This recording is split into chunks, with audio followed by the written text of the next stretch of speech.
ሰላም አለይኩም እፈይ እንደት ነሽ? ሰላም ክርስቶስ ካንቺ ጋር። አልሐምዱሊላህ። እኔ እፈይ ረጅም ወራትን አፉ በላይ ያንተ ተማሪ ነኝ። ከሚሮጠው አምላክ ስላወጣኝ አመሰግናለሁ። እኔ ክርስቲያን መሆን ነው የምፈልገው። ሴትን የማያከብር ቤት ውስጥ መቆየትን አልፈልግም። የሚያግዘኝን ሰው እፈልጋለሁ። ኦኬ፣ መማር ፈልገሽ ነው? አዎ፣ ትናንትም ከትናንት ወዲያም ወስኜ የሚያስገባኝ ሰው ስላጣው ነው። አሁንም ብዙ ጊዜ ቢኒን እንደውም ሜንሽን ሳደርገው ነበር ስሙን። አሁን ግን ክርስቲያን መሆን እፈልጋለሁ። እሺ፣ ያሳየኝ መረጃ ካለ ማለት ነው። ኢየሱስ ጌታ ነኝ ካለ ጌታ ነው ካለ ጌታ ነኝ ካለ ጌትነቱን ትቀበላለህ? አዎ ይቀበላለሁ፣ ችግር የለም። ጥቂቱን አሳይና ማለት ነው፣ በትክክል ማለት ነው። አሳይና አትረዳኝ። እሺ እቀበላለሁ ብሏል። እንግዲህ አንዴ እናሳይና ወንጀላችሁም እኮ ዝም ብላችሁ በቃ እንደዚህ ሙስሊም ላይ ሌላ ነገር ታውቃላችሁ። ማንበብ አልችልም እኔ አማርኛ ማውራት እንጂ ማንበብ አልችልም። ጭንቅላት አልባው ተረከዙ የምታመልከው ስንት አምላክ እንደሆነ አታውቀውም። አልተገለጠም። የእኛ አምላክ ተገልጧል። ያ የተገለጠው አንድ አምላክ በሶስት አካል የተገለጠ ነው። ፕሊስ ተረጋጊ። በሶስት አካል አንድ አምላክ እናመልካለን። መጨረሻ አልጨረስኩም። ጥያቄ ሶስት ጥያቄ አለኝ እኮ አልጨረስኩም። እሱ ሲጨርስ ስንት አካል ነው የምታመልኪው? ስንት አምላክ ነው የምታመልኪው? አካሄዱ እንደዚህ አይደለም። እንደ ተማሪ ሳስብ አሁን ጭንቅላት ያለውን አካል ነው የምታመልኪው? ጭንቅላት የሌለውን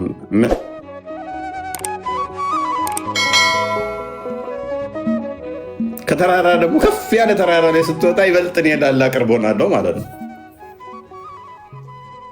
ይሄ ለፍጡር ነው የሚነገረው። ቀጥል።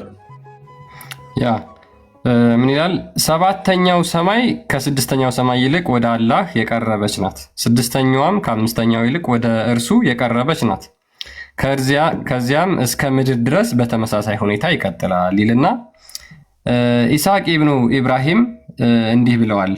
የማማ ጫፍ፣ የማማ ማለት የመስጊድ ማማ ጫፍ ከስር ወይም ከመሬት ይልቅ ወደ አላህ የቀረበ ነው። ከፍ አድርጎ አይታይም። የማማ ጫፍ የመስጊድ ማማ ማለት ነው። ቅድም ያሳዩችሁ ሚናሬት የሚባለው ከስሩ ይልቅ ወደ አላህ የቀረበ ነው። ከዛ በኋላ ኢብን አልሙባረክ እውነትን ተናግረዋል። ምክንያቱም ወደ ሰማይ የቀረበ የሆነ ነገር ሁሉ ወደ አላህም የቀረበ ነውና። ስለዚህ አላህን እየቀረባችሁ በመጣችሁ ቁጥር እሱ እየቀረባችሁ ይመጣል ስላለ ወደ ዛፍ ላይ በወጣው ቁጥር እየቀረብኩት ነውና እሱ ደግሞ ወደ እኔ ይመጣል ማለት ነው። እጥፍ ሆኖ ይመጣል እሱም። ታዲያ እነኛ በሳተላይት ወደዛ በእንትን ሲመነጠቁ በፕሌይ ሲሄዱ ሞር ቀርበውታል። ደግሞ እኮ በቃ መገናኘት ነበረባቸው ቢኖር ኖሮ። አራህማኑ ዐለል ዐርሺ እስተዋ ያለው እኮ አላህ በቁርአኑ ነው። አሁን አንተ እኮ የአንተን ግንዛቤ እየገለጽክ ነው እንጂ አሁን እኮ አላህ በግንዛቤ ልክ አይደለም። እሱ በቁርአኑ በቃሉ ያወራውን አንተ በአንተ ልክ ልትፈስረው አችልም። ምክንያቱም እሱ የተናገረው በቃሉ ነው እንጂ አንተ በግልጽ ታየዋለህ ማለት እኮ አይደለም። ይቀርባል ሲባል በምናየው ልክ አይደለም። እሺ በባህሪ ነው እንጂ አሁን እንዳልከም አንተ በመንፈስ ነው እኛ ፈጣሪያችን መንፈስ ነው የምትለው ነገር ቀጥታ እኛ በግልጽ በሰው ማለት በአማንተና ቆሪ ባኪ በሰው አምሳያ ምናምን ማለት ነው። ወይንም በፍጡራን እንትን አድርገን ምናየው አይደለም። እኛ አላህ በተናገረው ልክ ተናግረን ያልተናገረውን አንናገርም በሚለው ልክ ነው የምናምነኛ። አሁን ይሄ ኦኬ አላህ ይመጣል አይደለ? እሺ ወደ ቅርቢቱ ሰማይ ይመጣል። ኦኬ ቅርቢቱ ሰማይ እቺ የምናያት ሰማይ ነች አይደለ? መልካም። እቺ የምናያት ቅርቢቱ ሰማይ ከሆነች አላህም የሚመጣ ከሆነ ሳይንቲስቶች ለምሳሌ እኛ ከምናየው በላይ ርቀው ሄደዋል አይደለ? ይሄ ፖለቲካዊ ነው። ፖለቲካ ውስጥ አትግባ። መሆን የለበትም እንደዚህ። ይሄ ፖለቲካ ነው። ሳይንቲስቶች እንደሄዱ ታምናለህ? ሳይንቲስቶቹ እንደሄዱ ታምናለህ? እና አታምንም? እነሱ መሄዳቸው ፈጣሪን ለማየት ነው የሄዱት እነሱ። አይ ፈጣሪን ለማየት ባይሄዱም እና እነሱ ግን ርቀው ሄደዋል አይደለ? ከዓይናችን እስክንሰወር ድረስ እስኪሰወሩ ድረስ ርቀው ሄደዋል።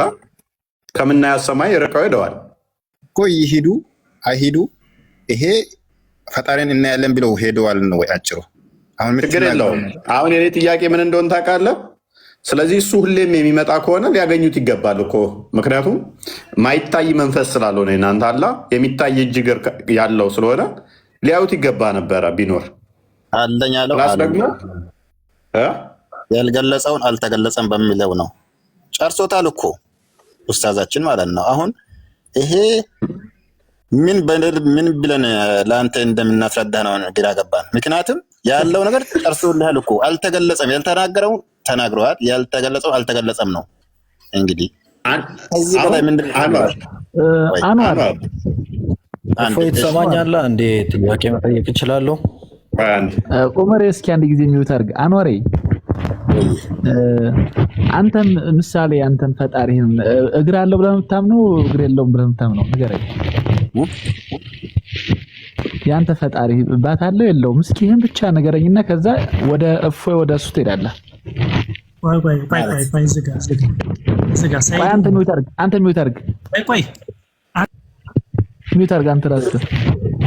እግር አለው ብለህ ነው ወይ የምታምነው? አንተም እግር አለ እሱም እግር አለው ወይ? አለው እንላለን። አለው ለማውጣት እሺ። እና ጭንቅላት ለምን ጭንቅላት ለምን የለውም አልተገለጠም ለምን አላችሁ? ኡስታዛችሁ ባለፈው ለምን እንደዛው አዋርደን ምን ብለው ወረደ? አንተ ሙስሊም ነው አንተ? አዎ ጭንቅላት የለውም ብለህ ነው የምታምነው? አለ ብለህ ነው የምታምነው አንተ? ጭንቅላት አለው ብለህ ታምናለህ? አላህ በቁርአን አለኝ ያለውን ነገር አለው ብለን እናምናለን። ያልተናገረውን ነገር አንናገርም። ጭንቅላት አንዴ ጥያቄ መጠየቅ እችላለሁ? ጭንቅላት አለው የለውም? ጨርሶልሃል። ለአንተ አሁን ሊገልጽልህ ጨርሶልሃል እኮ። ቆይ ዑመር አንዴ ጭንቅላት አለው የለውም? ጭንቅላት አለው የለውም? ጠይቃል እኮ ተመልሶልሃል። መልካም እሺ፣ ችግር የለውም። ከሌሊቱ 1/3 ላይ ይወርዳል፣ የአረፋ ዕለትም ይወርዳል ብለህ ታምናለህ አይደለ? አዎ ተናግረዋል። ምኑ ነው የሚወርደው? እሺ ምኑ ነው የሚወርደው? ምኑ ነው የሚወርደው? ምኑ ልበልህ? ይወርዳል ስትል ምኑ ነው? በቁርአን ተናግሯል። ቁርአን ማለት የአላህ ቃል ነው፣ የአላህ ከሊማ ነው። ስለዚህ ምኑ የሚወርደው በቃሉ ተናገረው ነው የነገርኳለሁ። ይወርዳል ስትል ምኑ ነው የሚወርደው? ይወርዳል ራሱ። ማን ነው ራሱ? እግሩ ነው እጁ? አላህ። አንተ ሳትፈጠር ምድር ሳይፈጠር ሰማይ ሳይፈጠር የኖረ አላህ ነው የሚወርደው። አየህ እኮ ራስ የለውም ብለህ ነበር እኮ ራሱ ይወርዳል። አሁን ደግሞ አየህ አንዋር ቅድም ታው ብዬ ነበር። ያው ቅድም የለውም ብለህ ነበር። አሁን ደግሞ ራስ አለው አልክ። ታዲያ እንዴት ነው የምታወዛግቡን? ታዲያ እንዴት ብለን እኛ እንቀጥል? ማለት ራሱ ይወርዳል አልክ። አሁን ደግሞ ራስ አለው እንዴ? ወደዛ አትሄድ። እኔ ለአንተ ከዚህ በላይ ሊመልስልህ ስላልቻልኩኝ ከአንተ አሁን ከኡስታዝ እሱ በላይ እውቀት ስለሌለኝ መልሶልሃል። እዛ ጋር እኔ አትጠይቀኝ፣ ምክንያቱም ጠይቀህ ተመልሶልሃል ለማለት ፈልጌ ነው። ቅርታ አድርግልኝ። እሺ ቴንኪው። አልተገለጠም፣ ተመልሶልኛል። አልተገለጠም። ያው ኮመንትም እየመለሱልኝ ነው። አልተገለጠም እያሉ ነው። እናመሰግናለን። ኮመንትም ላይ አልተገለጠም እያላችሁ እየመለሳችሁ ያላችሁ ደርሶኛል መልሳችሁ። ሲገለጥ ጥሩኝ። እሺ ያልተገለጠ አምላክ አታምልኩ። ወይስ ዋናው ወደ ቶፒካችን እንመለስና አላህ ለምንድን ነው የአረፋ ዕለት የሚኩራራው? የሚኩራራው ይኩራራ ማን አየህ? ይመጣም እኮ ማንም ያየ የለም። ሰሂህ ነው ሐዲሱ? አዎ ሰሂህ ነው፣ ችግር የለውም። ሐዲሶች በምን አወቅህ? ያው እናሳያለን። ያው ሰሂህ ነው እኮስ። ቀጥል። እሺ አሳይኝ። የሰሂህ ያደረገው ማን ነው? አሳይኝ። ያው አሳያለሁ። አንድ አይደለም በጣም ብዙ ነው አንዋር። ሜቢ በጣም ብዙ ሐዲስ ነው፣ በርካታ ሐዲስ ላይ ነው ያለው። እሺ ምናልባት እኛ በመረጃ በማቅረብ ያን ያህል ልትጠራጠረን የምንገባ ሰዎች አይደለን። እውነት ለመናገር ሜቢ ባህሪ ላይ ማውራት ይቻላል። አንዴ አቡ ያህያ ተረጋጋና አንዋር ይቀጥል። ያ ሳይ የሆነ ሀዲስ ነው። ሌሎች ሀዲስ አይነት ላይ አለ እሰጥሃለሁ ከፈለክ። ይሄ ኢብኑ ማጃ 3014 ላይ ነው። ገብቶኛል። መጨረሻ ውረድ እስኪ ሰሂህ የሚለው እንደ መጀመሪያ ያው የቱ ጋር ነው? ሰሂህ ቡኻሪ የለ። ሐዲሱ ሳሂህ ነው፣ ምንም አያጠራጥርም። አለ ታይቷል። አንብብልኝ። በሪቀት ስለሆነ ብዙም ስለማይታየኝ እኮ ነው። ይቅርታ። ያ ላንብብልህ አንዴ። አይ ሳሂህ ነው፣ ችግር ሌሎችም ሀዲሶች ብዙ እሰጥሃለሁ፣ አንድ ብቻ አይደለም። እሺ ምን ይላል መሰለህ? There is no day on which Allah ransom more slave from the fire than the day of Arafah. አላህ ባሮቹን ከእሳት የሚያድንበት ቀን ከአረፋ ቀን የበለጠ የለም ይላል። He draws closer and closer. ከዛ በኋላ አላህ እየቀረበ ይመጣል። Then he boasts about them. ከዛ በኋላ አላህ ይኮራል በማፊት before the angels በመላእክቶቹ ፊት and says ከዛ እንደዚህ ይላል What do these people want? Yeah. He boasts about them before the angel and says what do these people want? ከዛ በኋላ ይኮራና እነዚህ ሰዎች ምንድን ነው የሚፈልጉት ይላል። እሱን ያላቆስ እሱን በማላቅ ነው የሚኮራው። አየህ፣ እሱ ፈጣሪ አንድ አድርጎ መያዝ ብቻ ነው የሚኮራው። እሱ ኩራት ሲባል ወይ አንተ ወይ እኔ በምንኮራበት መልክ አይደለም የሚኮራው፣ በባሪያዎቹ ተደስቶ ማለት ነው። አየህ፣ ኦኬ። ኩራት ማንፊት ነው የሚኮራው። ማንፊት ነው የሚኮራው ይህ ማለት ነው። ሲያወድሱት አይቶ ተደስቶ ደስታው ማለት ነው። ከማን ጋር እያወራ ነው የሚኮራው? ማንፊት በጣም ነው የምትገርሙት። በጣም ነው የምትገርሙት ወላሂ። ለምን እንገርማለን? ቀላል ጥያቄ ነው የጠየቁት እኮ። እነ ማንፊት ነው ሀዲሱ አሁን ተነቦላል። በደንብ ሰምተው ከሆነ ባሮቼ ምንድን ነው የሚፈልጉት ብሎ ጠይቋቸው ይኮራል አለ ፊታቸው። ማንፊት መላእክቶቹ ፊት ነው። በመክሉቅ ማለት ነው። እሱ በፈጠራቸው ከፍጡራኖች እሱ ጋር ሊያወድሱት በሄዱት በሚመናዎች ማለት ነው። የት የሄዱት? አረፋ ተራራ ጋር አይደለ? መልካም። ስለዚህ አላህ መላእክቶቹ ፊት የሚኮራው መላእክቶቹ የት ነው ያሉት? መላእክቶቹ ሰማይ። ኦኬ፣ ሰማይ የትኛው ሰማይ? አንደኛ፣ ሁለተኛ፣ ሶስተኛ፣ ሰባተኛ? የትኛው ሰማይ ፊት? የትኛው ሰማይ ላይ ነው ያሉት?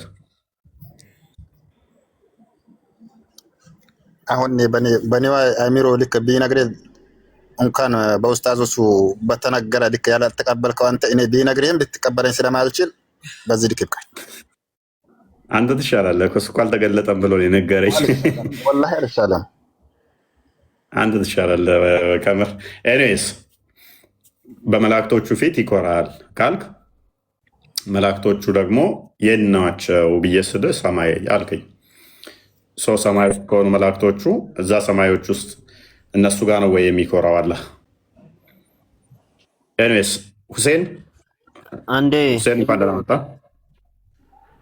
አይ ቲንክ ሁሴን ይቀድማል ካለ ሁሴን አንድ ቁጥር። ሁሴን ከሌለ አብዲ ከሌለ አቡ ያያ። አይዳ ትቀድማለች። ግን ሶሪ አይሰማም። አይዳ እንኳን ደህና መጣሽ። እና ጥያቄ ነበረኝ ለኔ። ጥያቄ ትንሽ ቆየት በል። ይህንን አዲስ እንዴት ትቀበለዋለህ? አላህ የአረፋ ቀን ወደ ባሮቹ በቅርብ ይመጣል። እኔ እሱን ለጥያቄ ነው የመጣሁት። ጠይቃለች። ኦኬ አቡ ያያ ይህን አዲስ ትቀበለዋለህ? በደንብ።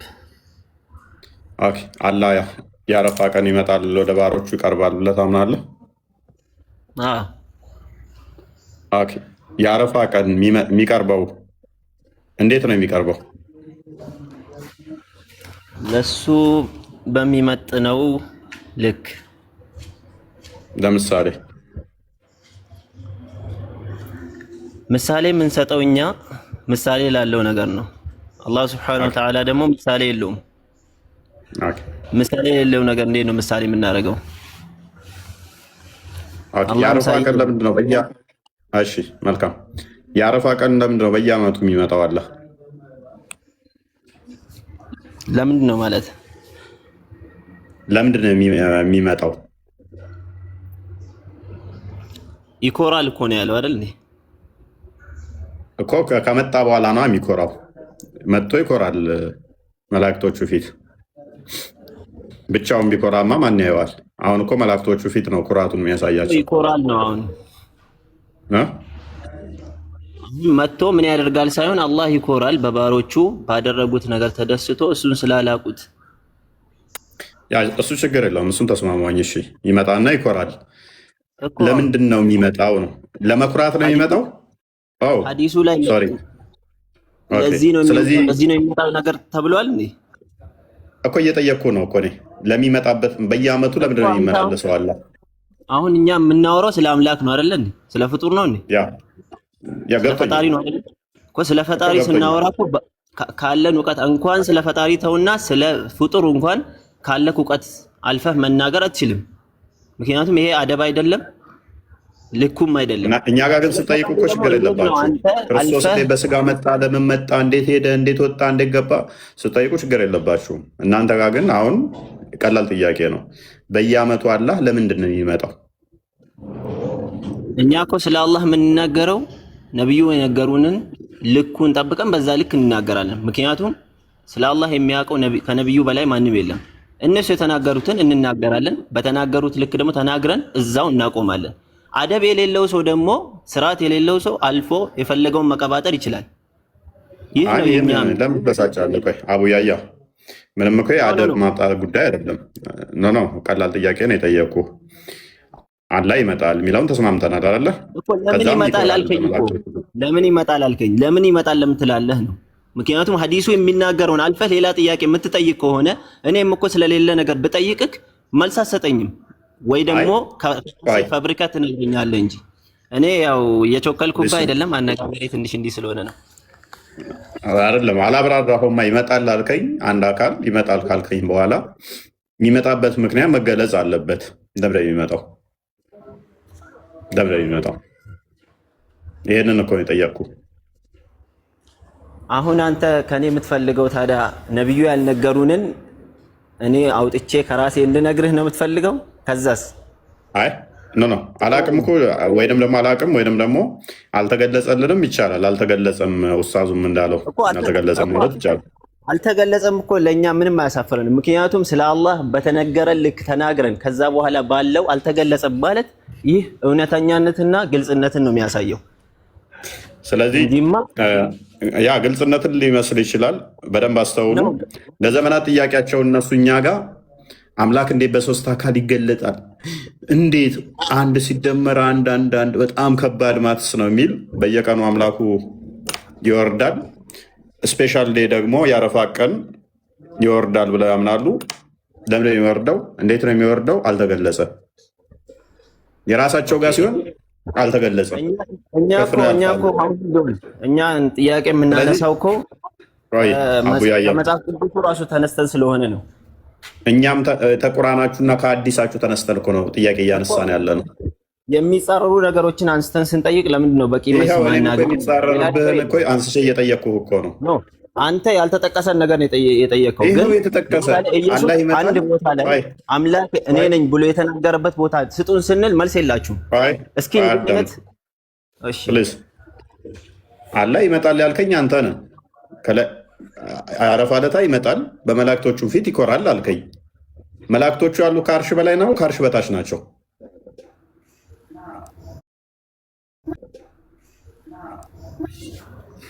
ከአርሽ በላይ አላህ ነው ያለው መላእክቶቹ። ስለዚህ ከአርሽ በላይ በታች ናቸው ማለት ነው።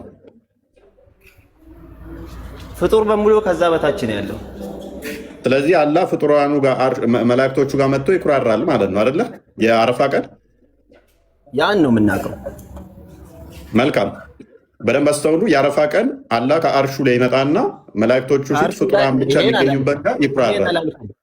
አላህ ይኮራል የሚለውን ተናገር። ግን መጥቶ የሚለው ወይም ደግሞ ወርዶ የሚለውን መናገር አንችልም። ምክንያቱም አላህ በፈለገበት ሐዲሱን አንብብና ሄድበት። እሺ አላህ ከአርሹ ሳይንቀሳቀስ ወደ ባሮቹ መቅረብ ይችላል። ምክንያቱም እኛ ወላሁ ዐላ ኩሊ ሸይን ቀዲር ብለን የምናምን። ስለዚህ እንደዛ ከሆነ እንዳንተ አባባል ከሆነ ደግሞ ከአርሹ ሳይንቀሳቀስ እዛው አርሹ ጋር እያለ መላእክቶቹ ጋር ይመጣል ነው እያልከን ያለው? ይችላል። መልካም ሚንስ እንደ መስቲሽ ወይንም ደግሞ እንደ ሙጫ ወይንም ደግሞ እንደ ጎማ እንደዚህ ይለጠጣል ማለት ነው። አላህ ስትሬች ያደርጋል። ተመልከት፣ ይሄ አንተ ነህ ያልከው፣ እኛ አንልም። እኔ አይደለሁም ያልኩት፣ አንተ ነህ ያልከው። ምክንያቱም አስቀድሞ የሌለበት እሱን ወይ አንተ ነህ ያልከው። አስቀድሞ መላእክቶቹ ጋር ነበር አልነበረም? አሁን በግልጽ እናውራና አላህ ወደ ቅርቢቷ ሰማይ ይወርዳል አሉ ነብዩ ሰለላሁ ዐለይሂ ወሰለም። ይህ ማለት አንድ ጊዜ አላህ ከአርሹ ሳይወርድ ወደ ቅርቢቱ ሰማይ መምጣት ይችላል ያልከውን እስኪ ማስረጃውን ባልተጻፈ ነገር ለምን ታወራለህ? ከአርሹ የተናገርካትን እስኪ ማስረጃ።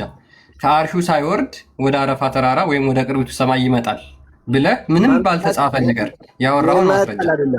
ይመጣል አይደለም፣ ከዛ ሳይንቀሳቀስ ወደ ባሮቹ የተናገርኩት ማስረጃ መቅረብ ይችላል ነው። እኔ ይችላል ነው ያልኩት።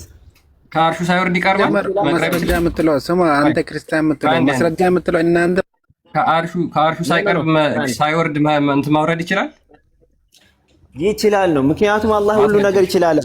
ስለ ፈጣሪ አላህ ሁሉ ነገር ይችላል። ስለ ፈጣሪ አላህ ሁሉ ነገር ይችላል። ስለ ፈጣሪ እኮ ነው ያወራው። በቂ ነው። ወላሂ አላ ኩሊ ሸይን ቀዲር ቁርአን ውስጥ በየቦታው ያለ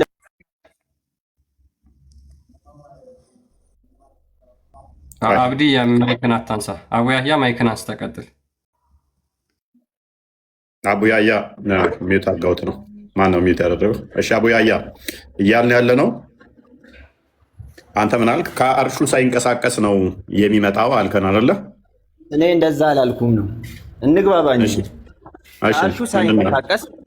ከአርሹ ሳይንቀሳቀስ ወደ ባሮቹም ሆነ ወደ ቅርቢቷ ሰማይ መውረድ ይችላል ነው። ይሄን እንድትረዱ ፈልገው ነው። ሌላ ከኔ ንግግር አንተ ሌላ ነገር ማውራት እንደማትችል ነው ይሄን የምነግርህ። ምክንያቱም አላህ ታይ ነው። አንድ አዳምጣ። ተስማማሁኝ። ስለዚህ ከአርሹ ሳይንቀሳቀስ መላእክቶቹ ጋር መጥቶ ይኩራራል። ሙሉ ለሙሉ ነው የሚመጣው ወይንስ ግማሽ አካሉ ነው የሚመጣው? ይችላል ማለት እኮ ሆነ ማለት አይደለም። ሙሉ ለሙሉ ነው የሚመጣው ወይንስ ግማሽ አካሉ መጥቶ ነው የሚኮራው? እሱ አላህ ሱብሓነሁ ወተዓላ ወደ ሰማይ ዱንያ ይወርዳል ወይም ደግሞ ይወርዳል ስንል የግድ ፍጥረታት ከሱ በላይ ይሆናል ማለት አይደለም ነው። አልጠየቅኩም። እዚህ ጋር ሐዲሱን አውራ አቡ ያህያ፣ ሐዲሱን አውራ። መላእክቶቹ ፊት የሚኩራራው ግማሽ አካሉ ነው እግሩ ነው የሚመጣው ወይንስ እጁም እግሩም ሌሎች አካላቶቹም ይመጣሉ?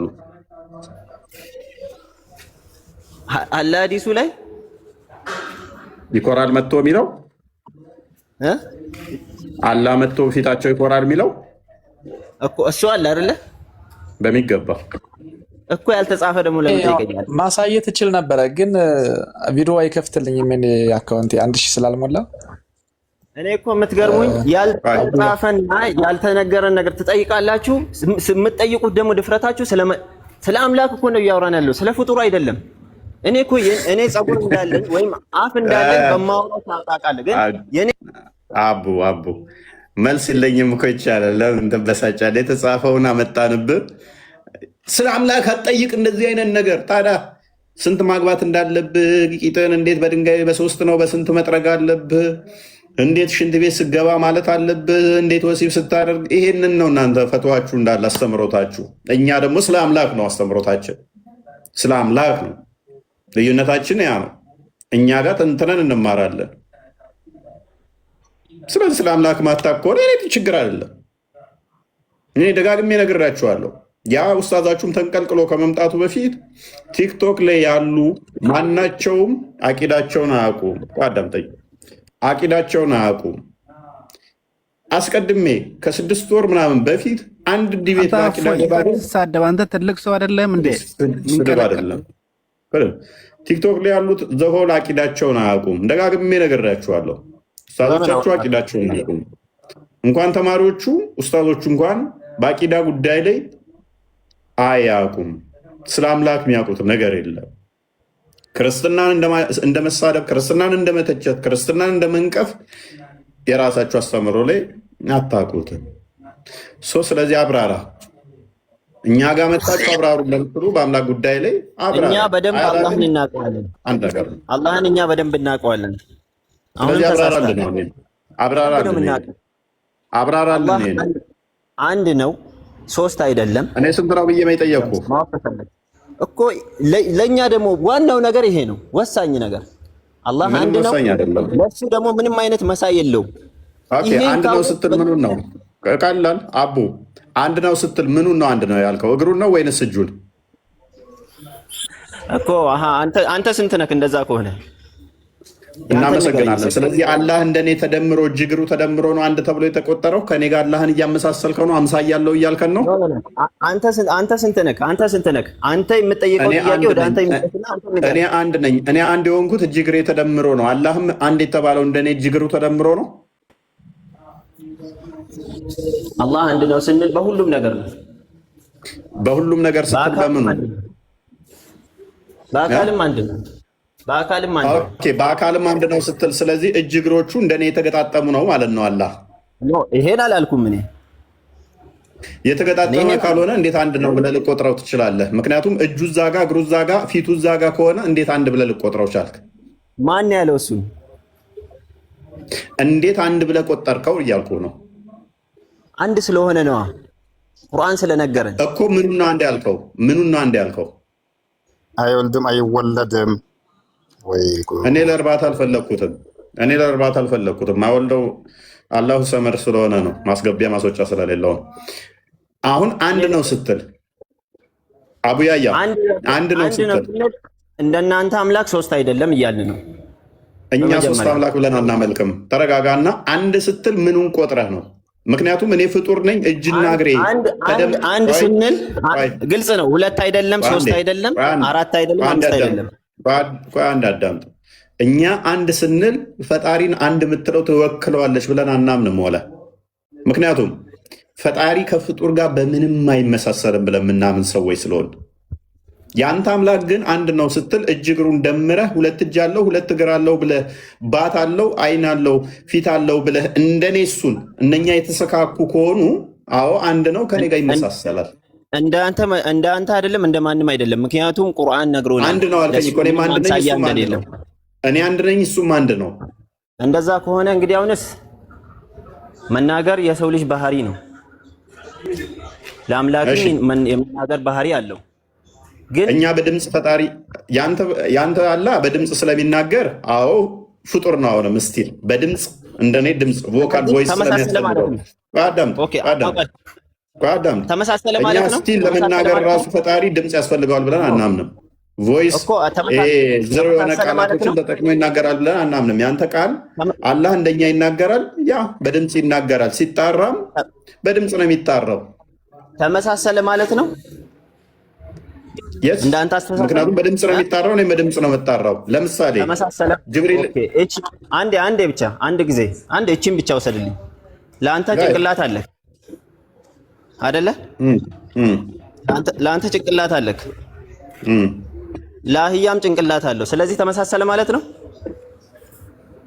ኦኬ፣ መልኩንና መጠኑን እያለየህ ከሆነ ያለህም ጭንቅላት የሚጠቅመው ለማሰቢያና ወደ ቤቷን የቱ ጋር እንደሆነ መሄጃ ነው፣ ማገናዘቢያ ነው። አዳምጥ። ስም ተመሳሰለ ማለት ስም ተመሳሰለ።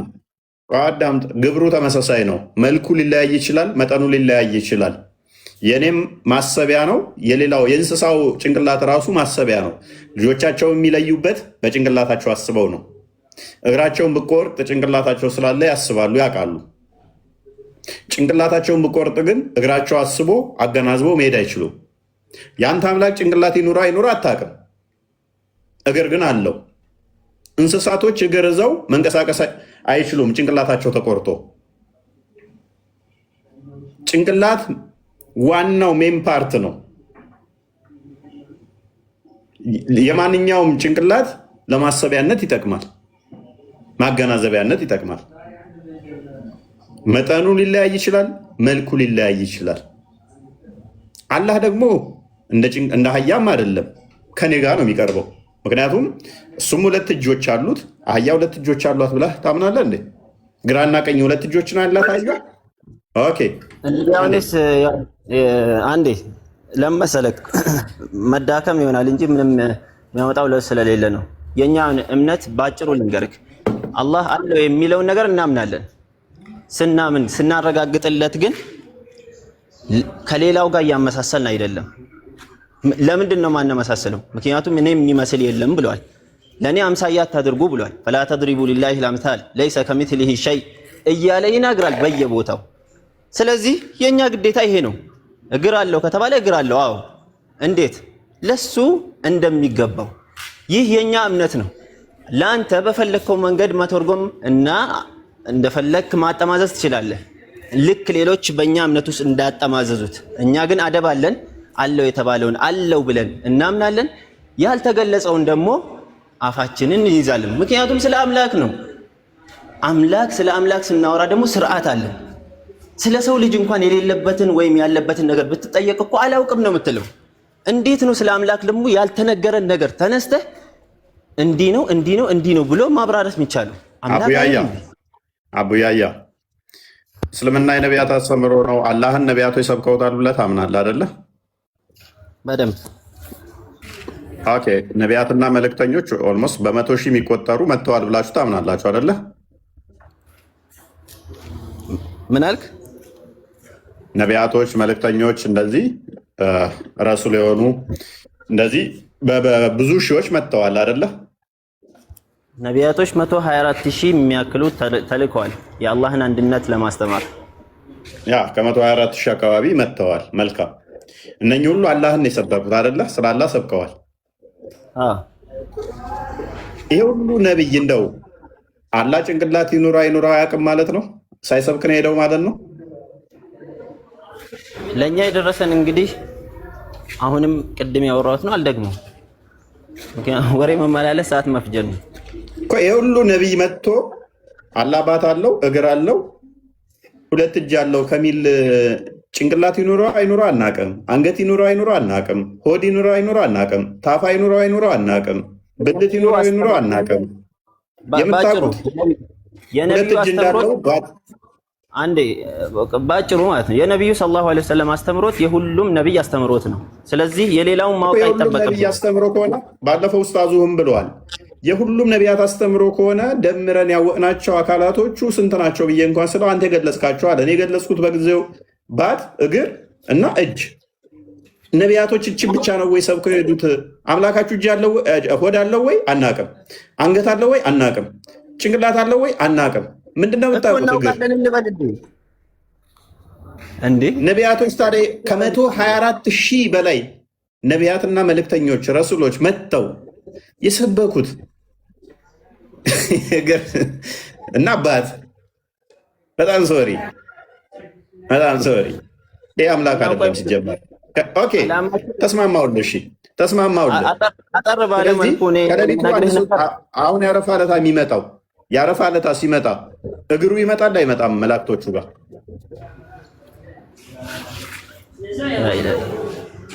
አሁን እኔን ሐዲሱ ላይ የሌለውን ነገር ጠይቀክ ስለ አላህ የማላውቀውን ነገር እንዳወራ ነው የምትፈልገው። ያ ደግሞ መቼም አይሆንም። መቼም እኮ አሁን አላህ ይመጣል ብለኸኛል። ሉክ አቡያያ እኔ ተስማማው በአንተ ያልተገለጠውን አልተገለጠም። ስለዚህ የሚመጣው አላህ ነው ብለኸኛል። አላህ የምታውቀው ደግሞ ባቱንና እግሩን ነው እንዳለው እጅ እንዳለው ነው ይመጣል ስትለኝ። ስለዚህ እኔ የሚመስለኝ ምንድነው እሱ የምረዳው አንተን እየነገርከኝ ባለው አላህ እግር አለው ባት አለው እጅ አለው። ስለዚህ ይመጣል ካልከኝ ጭንቅላቱ ይመጣል ብዬ አልረዳም። ምክንያቱም ጭንቅላት ይኑረው አይኑረው ስላልነገርከኝ አንተም ስለማታውቀው። አንገቱ ይመጣል ብዬ አልረዳም። ምክንያቱም አንገት ይኑረው አይኑረው አንተም ስለማታውቅ እኔም ስለማላውቅ ስላልነገርከኝ።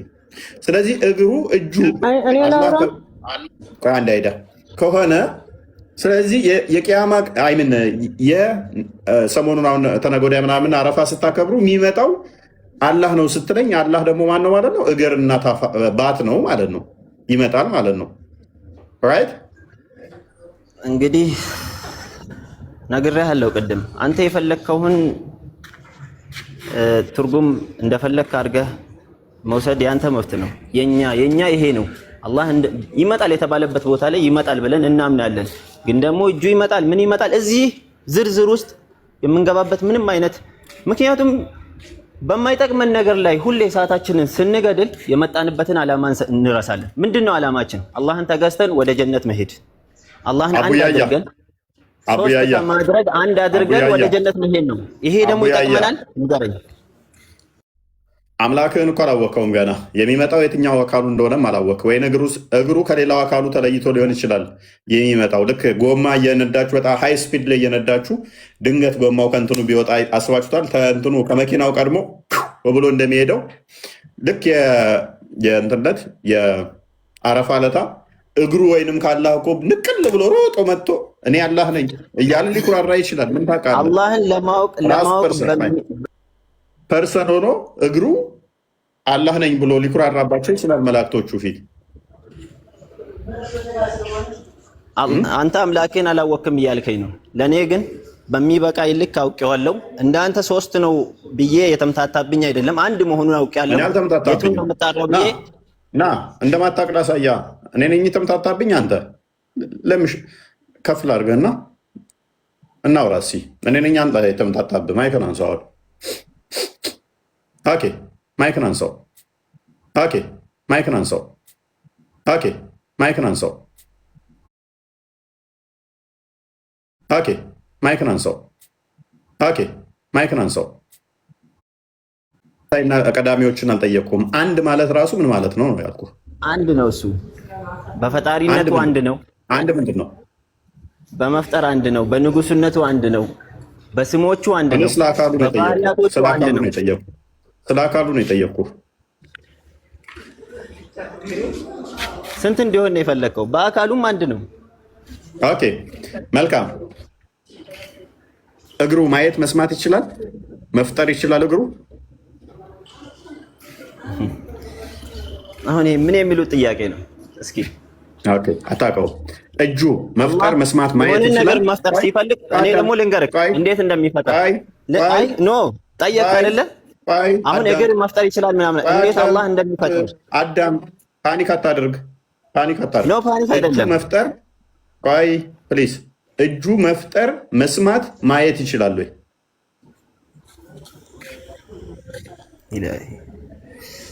አይዞህ ምንም ኢላሂ የለም። ና እጁ ከአካሉ ጋር ከሌላው ፓርት ጋር የተገጣጠመ ነው ወይንስ የተነጣጠለ? ምንድን ነው ያልከው? ኢላሂ ስላልክ ስላሳዘንከኝ አለፍኩልህ እሱን።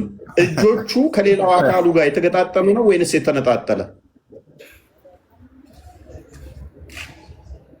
ነቢዩ ሰለላሁ ዐለይሂ ወሰለም የነገሩን አካል እንዳለ የጠየቅኩህ መልስ። እጆቹ ከሌላው አካሉ ጋር የተገጣጠመ ነው ወይንስ እጆቹ ለየብቻ እግሮቹም ለየብቻ ናቸው? ለየብቻ ነው የተባለም ነገር የለም። ተገጣጠመም ነው ነገር የተባለም ነገር የለም። እናውቀው ልክ መልካም። ስለዚህ ቆይ አንድ አካል ስትል የትኛውን ቆጥረህ ነው ማለት? በሁሉ ነገር አንድ ነው ያለው። እጆቹን፣ እግሮቹን፣ ነፍሱን፣ ጣቶቹን አንድነት ደምረህ እኔ እንደምቆጠረው እጆቼ፣ ጣቶቼ፣ እግሮቼ ተደምረው እኔ አንድ እንደምባለው እንደዛ ነው አላህን አንድ እያልክ እየቆጠርከው ያለው? ለአላህ ምንም አይነት አምሳያ የለውም እኮ። ምኑን ቆጥረህ ነው? እጆች አሉት፣ ጣቶች አሉት፣ እግር አለው፣ ባት አለው፣ ፊት አለው። እነኛን ሁሉ ደምረህ ነው ወይ አንድ አካል ያልከው? አላህ አንድ ነው ስንል በአካሉም በስሙም በባህሪያቱም በሁሉ ነገር አንድ ነው ወይንስ እነኛ አንድ ብቻ ነው? ደምረህ እጁ አንድ ነው፣ እግሩስ አንድ ነው ስትል ምን ማለት ነው አንተ የፈለከው? መልካም ጎበዝ ጥያቄ፣ ቆንጆ ጥያቄ። አንድ የሚለው ቁጥር የፍጡር ቁጥር ስለሆነ እኔ አንድ ስባል በደንብ አስተውል። እኔ አንድ ስባል እጆቼ፣ ነፍሴ፣ ቃሌ፣ እግሬ ተደምሮ ነው አንድ የምባለው። አይኖቼ ጭምር ተደምረው ነው አንድ የምባለው። እጄ ይሄ ቢቆረጥ እንኳን ስቲል አንድ እባላለሁ። አንድ እጅ ባይኖረኝ እንኳን አንድ ስባል ማለት ነው። እኔ ፍጡር ስለሆንኩ ማለት ነው። ፍጡር ስለሆንኩኝ ፈጣሪ ግን እንደኔ ይቆጠራል ብለን እኛ እናምንም። የሆነ አካላቶችን ደምረንለት አንድ ተብሎ አይቆጠርም። የኔ እጅ ቢቆረጥ ወይንም እጄ ከዚኛው ፓርት ቢለይ መስማት ኢቨን ባይለይ ራሱ እጄ መስማት አይችልም፣ ማየት አይችልም። አሁን ስለ ፍጡር እኮ አይደለም እያወራን ያለው። አንተ እኮ በራስህ እያብራራህ ነው ሁሉ ነገር። ጠየቀኝ እኮ አንድ ስትል ምንድን ነው እያልከኝ ስለሆነ፣ ስለዚህ የፍጡር እጅ ስለሆነ ይሄ አንድነት ተደምሮ ነው እኔ አንድ ተብዬ የምጠራው። አላህም እንደኔ ተደምሮ ነው ወይ ያልኩ ነው። አይ እንደ ፍጡር አይቆጠርም ካልክ ለምን አንድ ትለዋለህ? ለምን አንድ ትለዋለህ? እኛ ነገርኩህ እኮ አንድ ነው የምንለው በፈጣሪነቱ በስሙ አልክ፣ በባህሪያቱ በሁሉም ነገሩ አልጠየኩም። ይህ ነው በቃ አንድ ነው ስንል ይሄ ከገባኝ ይገባሃል። በአካል ነው የጠየኩ። እኔ በአካል አንድ ነው ወይም ብዬ ነው የጠየኩ እኮ። በአካል አንድ ነው ካልኩ በኋላ እግሩ፣ እጁ የምትላቸው ነገሮች ነብዩ ሰለላሁ ዐለይሂ ወሰለም እንዳለው ነግረውናል። ከዛ ውጭ ያለው ሙስሊሞች አሁንም ስለዚህ እንደኔ ደምረ ነው አንድ ያልከው፣ እናመሰግናለን። ስለዚህ ፍጡር እያመለክ ገነትን እንዳናፍቃት አዳምጣ። እኛ በአካል ሶስት ስንል አምላካችን ቃል አለው። እሺ እኔ ደግሞ ልጠይቅህ ባይሆን ምንድን ነው የምጠይቀኝ?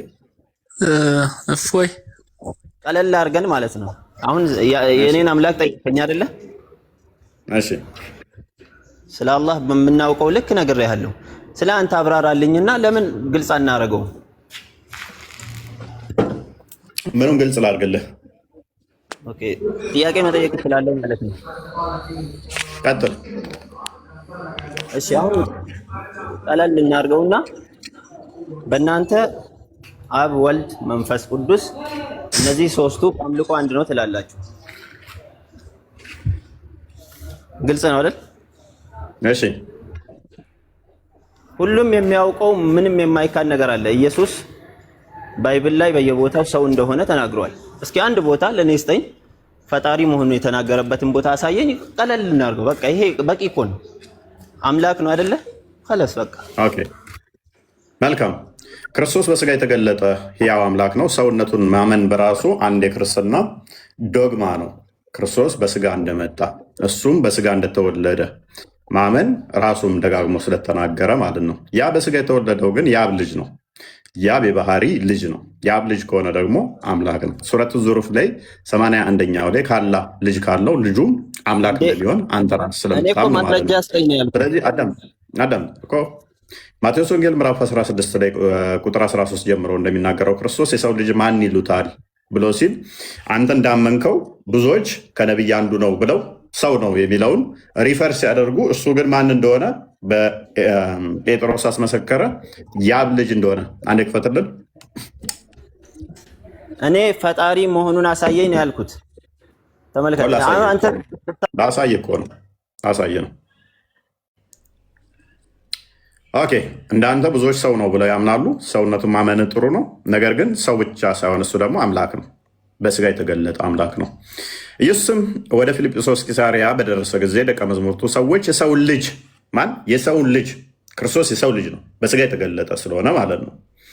ምክንያቱም የነሳው ያ ስጋና ደም የያዘው ከመላእክት አይደለም፣ ወይም ደግሞ ከሌላ ፍጡር አይደለም። ከማርያም ነው የተካፈለው። ያ ስጋና ደሙ የተካፈለው ነፍሱን የወሰደው ከማን ነው? ከሰው ነው።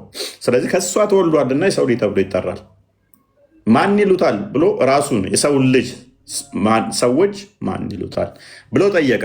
እነርሱም አንዳንዱ መጥምቁ ዮሐንስ፣ ሌሎችም ኤልያስ፣ ሌሎቹም ኤርሚያስ ወይንም ከነቢያት አንዱ ነው ይሉሃል አሉት። ካለፉት ኤርሚያስ ነህ ይላሉ፣ ኤልያስ ነህ ይላሉ፣ ዮሐንስ ነህ ይላሉ፣ ከነቢይ እንዳንዱ ነህም ይልሃል። ፕሊስ አዳምጥ አቡያያ። ሙስሊሞች እንደሚሉት አሁን ከነቢይ አንዱ ነው ይሉሃል አሉት። እሱ ግን ማን አለ ስለ ራሱ? ስምዖን ጴጥሮስም መልሶ እርሱም መልሶ እናንተስ እኔን ማን ትላላችሁ አላቸው። ዋናው አሁን ይሄ ነው። ሰዎች የፈለጋቸው ማለት ይችላሉ። እናንተስ እኔ ማን ትላላችሁ አላቸው። ስምዖን ጴጥሮስ መልሶ አንተ ክርስቶስ የሕያው የእግዚአብሔር ልጅ ነህ። ይህ ትልቅ ምስክር ነው።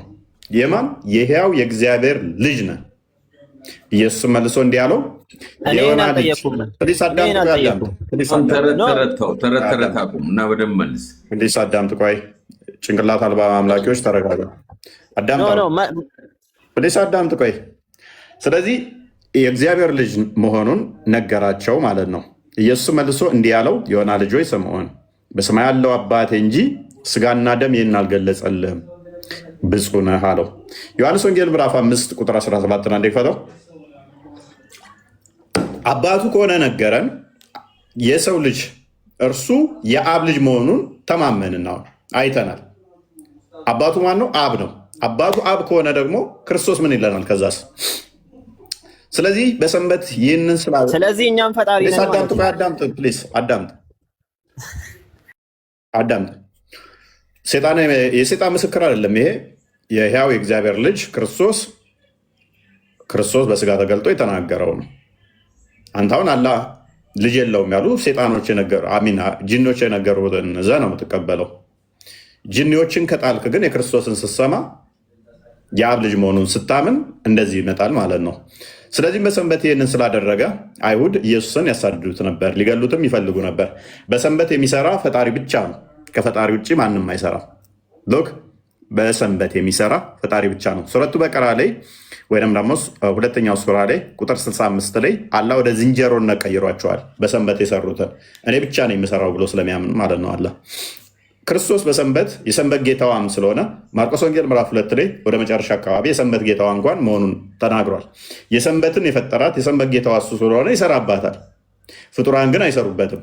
ከዛስ አይሁዶች ተቆጡ፣ ተናደዱ። ኢየሱስ ግን አባቴ እስከዛሬ ይሰራል እኔም ደግሞ እሰራለሁ ብሎ መለሰላቸው። ምን አላቸው? አባቴ እስከዛሬ ይሰራል እኔም እሰራለሁ። አሁን ይህን ጊዜ በጣም ያስቆጣም ያናድድ። ለምን? መፍጠር መስራት ሰንበት ጌታዋ ፈጣሪ ብቻ ነው። አብ ይሰራል እኔም እሰራለሁ። ይህን ጊዜ ተናደዱ። ኢሚዲየትሊ ድንጋይ አነሱ እኮ። አንዴ ጥቅሱን ብታሳይን። ጥቅሱን እያነበብን ነው። ሜይ ቢ አይነን ተጠቀመው። አንዴ ከፍ አድርገው። እሺ ጥቅሱን አሳየኝ ይላል። እያነበብኩ እኮ ነው ማውራው። እንግዲህ ሰንበትን ስለሻረ ብቻ አይደለም፣ ነገር ግን ደግሞ ራሱን ከእግዚአብሔር ጋር አስተካክሎ እግዚአብሔር አባቴ ነው ስላለ፣ ስለዚህ አይሁድ ሊገሉት አብዝተው ይፈልጉ ነበር። ስለዚህ ክርስቶስ ከአብ ጋር የተካከለ እኩል ስልጣን ስላለው ሰንበትን የሚሰራባት ሰንበትን የፈጠራት ሁሉን ያስገኘ እሱ ስለሆነ በስጋ የተገለጠ ሮሜ ምዕራፍ 9 ቁጥር 5 ላይ እንደሚናገረው አባቶች ለእነሱ ናቸውና ክርስቶስ ከነርሱ በስጋ መጣ። እርሱ ከሁሉ አባቶች ለእነሱ ናቸውና ክርስቶስ ከነርሱም ክርስቶስ በስጋ መጣ። እርሱ ከሁሉ በላይ ሆኖ ለዘላለም የተባረከ ምንድን ነው? አምላክ ነው። ፊልጵስዩስ ምዕራፍ 2 ቁጥር 4 ጀምሮ እስከ 8 እንደሚናገረው አስቀድሞ በእግዚአብሔር መልክ ሲኖር የነበረው እርሱ በስጋ እንዴት ተገለጠ? በክርስቶስ ኢየሱስ የነበረ ይህ ሀሳብ በእናንተ ዘንድ ደግሞ ይኖር። እርሱ በእግዚአብሔር መልክ ሲኖር ሳለ ከእግዚአብሔር ጋር መተካከልን መቀማት እንደሚገባው አልቆጠረውም። ነገር ግን የባሪያን መልክ ይዞ በሰው ምሳሌ ሆኖ ራሱን ባዶ አደረገ። በምስሉም እንደ ሰው ተገኝቶ ራሱን አዋረደ፣ ለሞት ይኸውም የመስቀል ሞት እንኳን የታዘዘ ሆነ። እርሱ ቃል አካላዊ ቃል በስጋ ከመገለጡ በፊት በእግዚአብሔር መልክ ሲኖር የነበረው በስጋ ተገለጠ። የባሪያን መልክ ያዘ፣ እስከ ሞት ድረስ ታዘዘ። እስከ መስቀል ሞት ድረስ የታዘዘ ሆነ። ምክንያቱም የባሪያውን መልክ ይዟልና። የማን? የእኛን የባሪያን መልክ ይዞ ታዘዘ። ኤፌሶን ምዕራፍ 2 ቁጥር 10 ላይ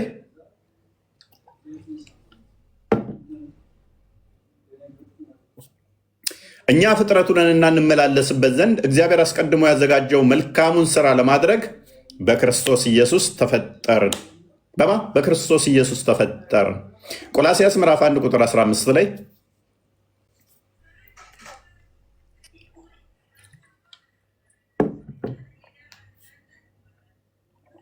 እርሱ የማይታይ አምላክ ምሳሌ ነው።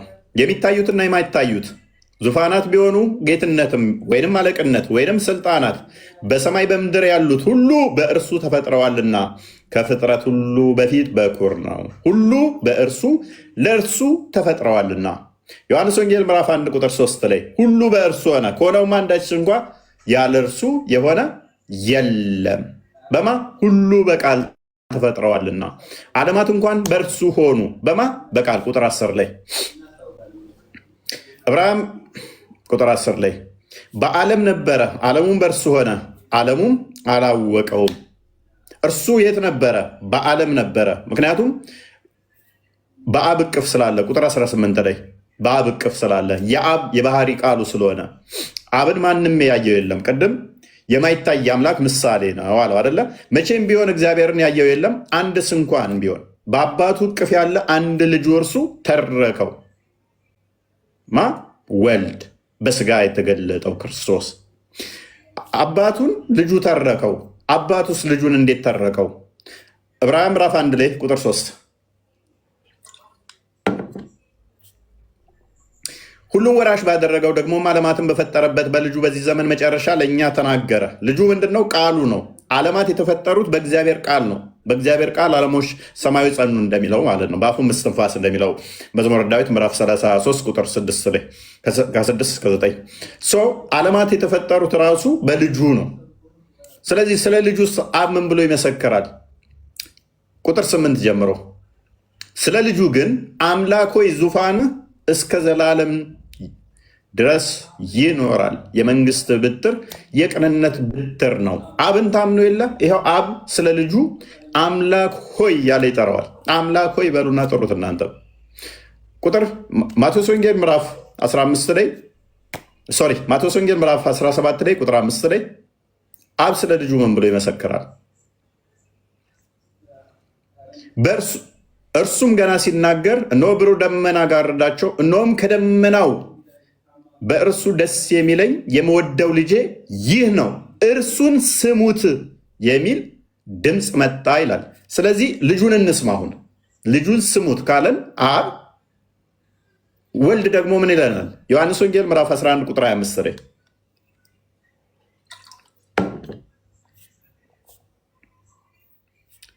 ኢየሱስም ትንሣኤና ሕይወት እኔ ነኝ። እስቲ ሙስሊሞች ወንድ ናችሁ፣ ሕይወት የሚሰጥ ሕይወት የሆነ ፍጡር አለ በሉን እስቲ። ክርስቶስ ምን አለ?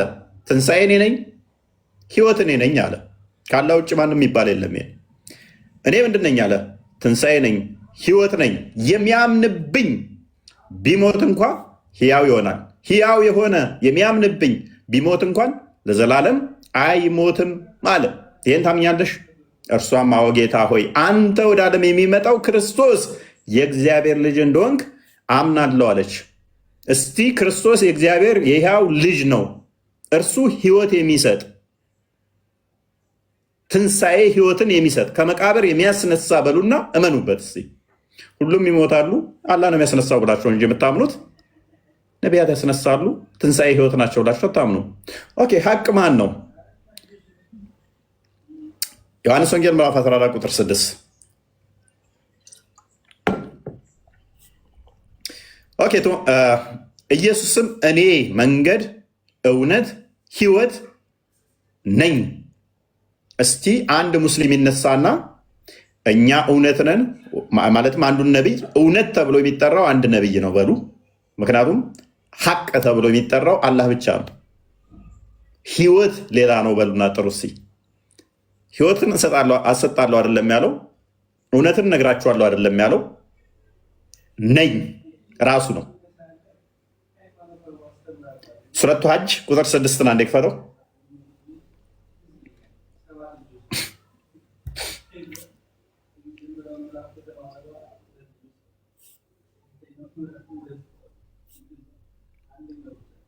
ኦኬ፣ ይህ አላህ እርሱ መኖሩ የተረጋገጠ ነው። እርሱ ሙታንን ሕያው የሚያደርግ እርሱ በነገር ሁሉ ላይ ቻይ በመሆኑ ነው ይላል። ከመቃብር የሚቀሰቅሰው ሕያው የሚያደርግ ሕያው ማን ነው? አላህ ነው ይላል። ክርስቶስ እንዳሳየዋችሁ ደግሞ እኔ ነኝ ይላል። እስቲችን አሁን ለፍጡራን ስጧት እናንተ። ክርስቶስ እኔ ነኝ ብሏል። እኔ ነኝ። በደመና የሚመጣው ማን ነው? በደመና የሚመጣው ማን ነው?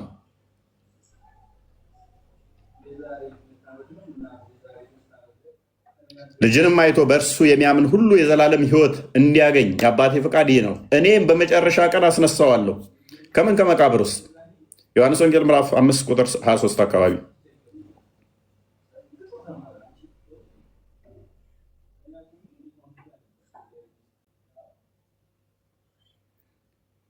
ሰዎች ሁሉ አብን እንደሚያከብሩት ወልድን ያከብሩ።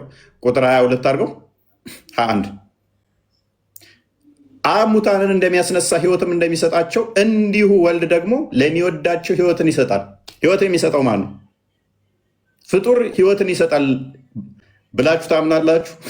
ሕይወትን የሚሰጥ ማን ነው? ሕይወትን እሰጣለሁ እያላችሁ ነው። አዎ ሕይወት የሚሰጠን እሱ ነው። ወርና መኑሲ ሱረቱ ዙሩፍ 81ኛውን አንድ ያንብብልኝ።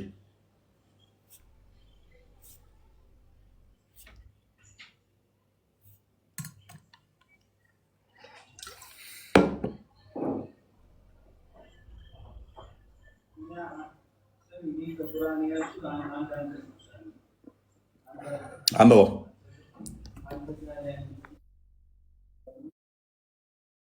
እኔ ለልጁ የተገዢዎች መጀመሪያ እሆናለሁ በላቸው ብሎ መሐመድ ታዟል። ለአራማን ልጅ ቢኖረው መሐመድ ምን ያደርግ ነበር? ለልጁ ይገዛ ነበረ። መጽሐፍ ቅዱሳችን ደግሞ አብ ከሰማይ ምን አለ? ልጁን ልጄ ነው እሱን ስሙት አለ።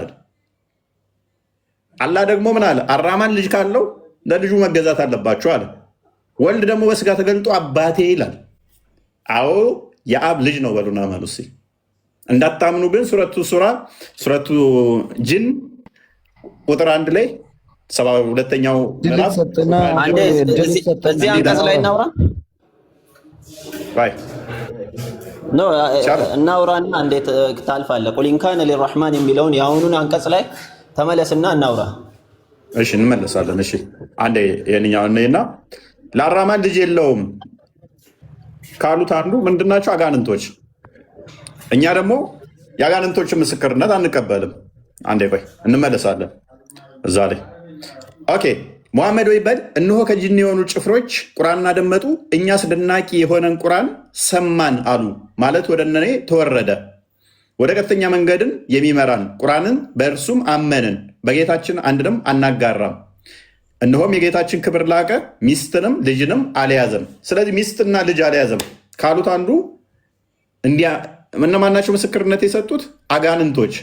እኛ ክርስቶስ በስጋ መጥቶ እኔ የአብ ልጅ ነኝ እያለ አብ ከሰማይ ስሙት ልጄ ነው እያለ ኖ አጋንንቶች ጅኒዎች መጥተው ለሙሐመድ አላህ ልጅና ሚስት የለም ብለዋልና እነሱን እንመን። ክርስቶስ በስጋ የመጣበት ምክንያት ደግሞ ምንድን ነው? ዕብራውያን ምዕራፍ 2 ቁጥር 15 አንዴ ክፈትልኝ።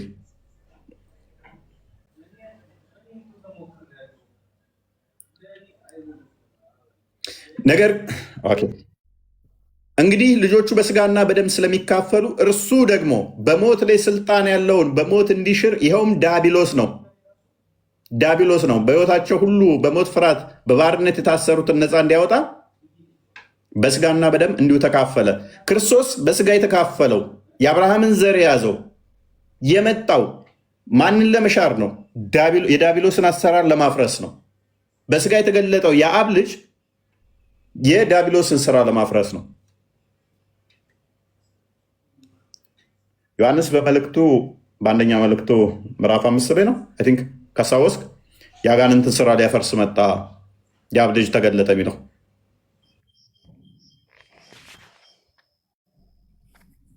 እና በደንብ አስተውሉ። የአብ ልጅ የተገለጠው የአጋንንትን ስራ ሊያፈርስ ነው። እዛ ጋር ሳጋንንት ወይ ደግሞ ልጅ የለውም የሚለው ትልቅ ምስክርነት ሆነ። ስለዚህ የዲያብሎስን ስራ እንዲያፈርስ የእግዚአብሔር ልጅ ተገለጠ ይላል። የእግዚአብሔር ልጅ የተገለጠው የዲያብሎስን ስራ ሊያፈርስ ነው። ቁርአኑ ደግሞ ከአንድ ትገባለህ። ጅኒዎቹ ጥያቄ የተቀበልክ ብታወራ እኮ አሪፍ ነበር። ልጆቹ ልጅ የለውም አለ ያሉት ማናቸው? ዲያብሎሶች፣ አጋንንት። ክርስቶስ በስጋ የተገለጠው የዲያብሎስን ስራ ለማፍረስ። ስለዚህ በዚህኛው ገብቶ አጋንንት ልጅ የለውም ፈጣሪ በሚል ወይንም ደግሞ አላህ ልጅ የለውም በሚል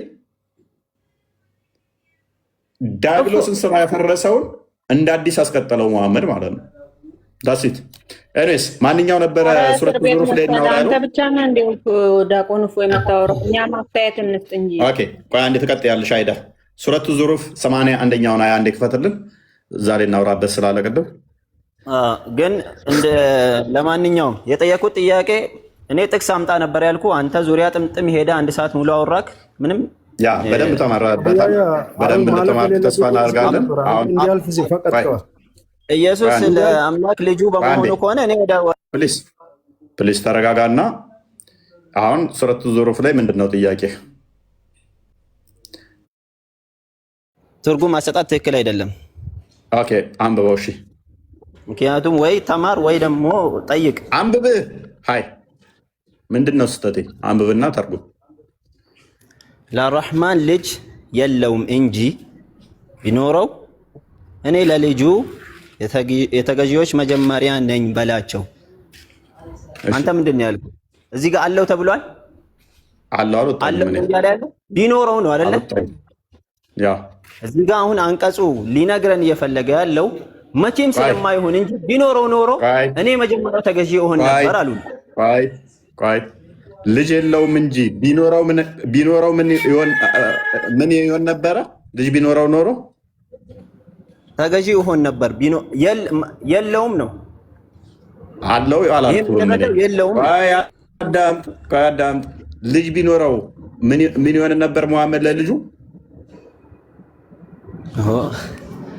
ምንድን ነው የምትደጋግመው? መለስኩልህ እኮ ይኸው አንቀጹ የተናገረ። ጎበዝ። አራማን ልጅ ቢኖረው አንተ ምን ትሆን ነበር ለልጁ? ለሱም ይገዛ ነበረ። ቆይ ጣልቃ አትግባ፣ እሱ ራሱ ይመልስ። ለልጁ ምን ትሆን ነበር አቡ? ምኑ? አራማን ልጅ የለውም እንጂ ቢኖረው ምን ትሆኑ ነበረ? እኛ ብቻ አይደለንም እኮ ይሄ ለነብዩ የታዘዘ ነገር ነው። ተገዢው እያለ እኮ ነው። ኦኬ የምትገዙት ቆይ አራማን ልጅ ቢኖረው የምትገዙት ፍጡር ነው ብሎ ነው የሚገዛው? ልጅ ቢኖረው ኖሮ የለውም እኮ አለቃ። አሁን ቢኖረው አልወጣኝም፣ እኔም አለው አልወጣኝም። ተከሰተ ነገር ለምን ትጨቃጨቃለህ? ከሌለው አታንዛዛው፣ በቃ ከሌለው አታንዛዛው። ቆይ ቢኖረው ኖሮ ለልጁ ተገዢ እሆን ነበር በላቸው ሲል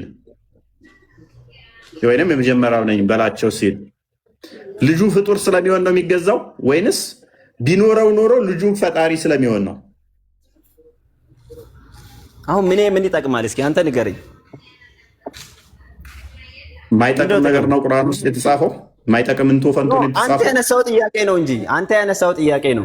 ምክንያቱም ለም የልጅ ነው ብሎ ተናግሯል። ምክንያቱም አልተወለደም እስካለ ድረስ ከለስ በቃ እዚህ ጋር የተናገረ ያለው መቼም ሚስታቶ ነው ያልወለደው። በቃ ሚስታቶ ነው ያልተወለደው። ሚታርገ በቃ አይዳ ቀጥይ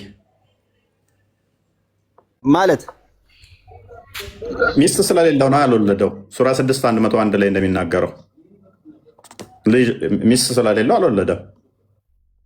ሚስት ስለሌለው ነው ወይስ ስለማያስፈልገው? ሚስት ስለሌለው ልጅ የሌለው ነው። እንደዛ አይደለም። በማርያም ምዕራፍ ውስጥ ወማ የንበጊ ሊረሕማን አን የተኺዘ ወለደን ይላል። ሱራ 19:20 ነው ይክፈተው። ልጅን መያዝ አያስፈልገውም ይላል። ስለማያስፈልገው ምንም አታምታትም። ቆይ ተረጋጋ።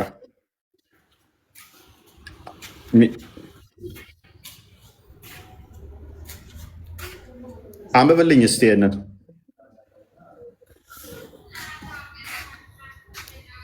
በጋብቻ ሰው ያልነካኝ ሆኜ አመንዝራም ሳልሆን ለእኔ እንዴት ልጅ ይኖረኛል አለች። እሺ ምንድን? ስለዚህ ምን እያለች ነው? ሜሬም የማርያምን ስለጠቀስከው ነው። ልጅ ያልነካ ባል ሳይኖረኝ ወይም ደግሞ ወንድ ሳይነካኝ ልጅ መውለድ አልችልም እያለች ነው አይደለ? አለ ወንድ ፍቃድ ልጅ መውለድ አልችልም እያለች ነበር አይደለ?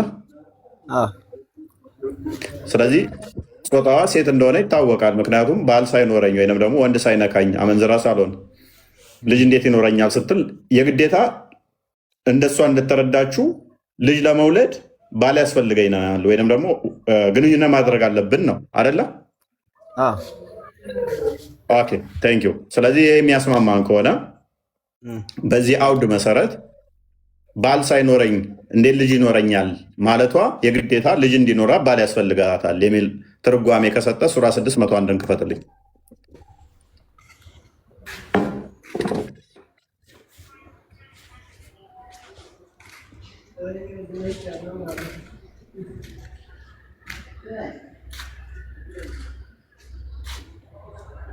እርሱ ሰማያትን ያለ ቤት ፈጣሪ ነው።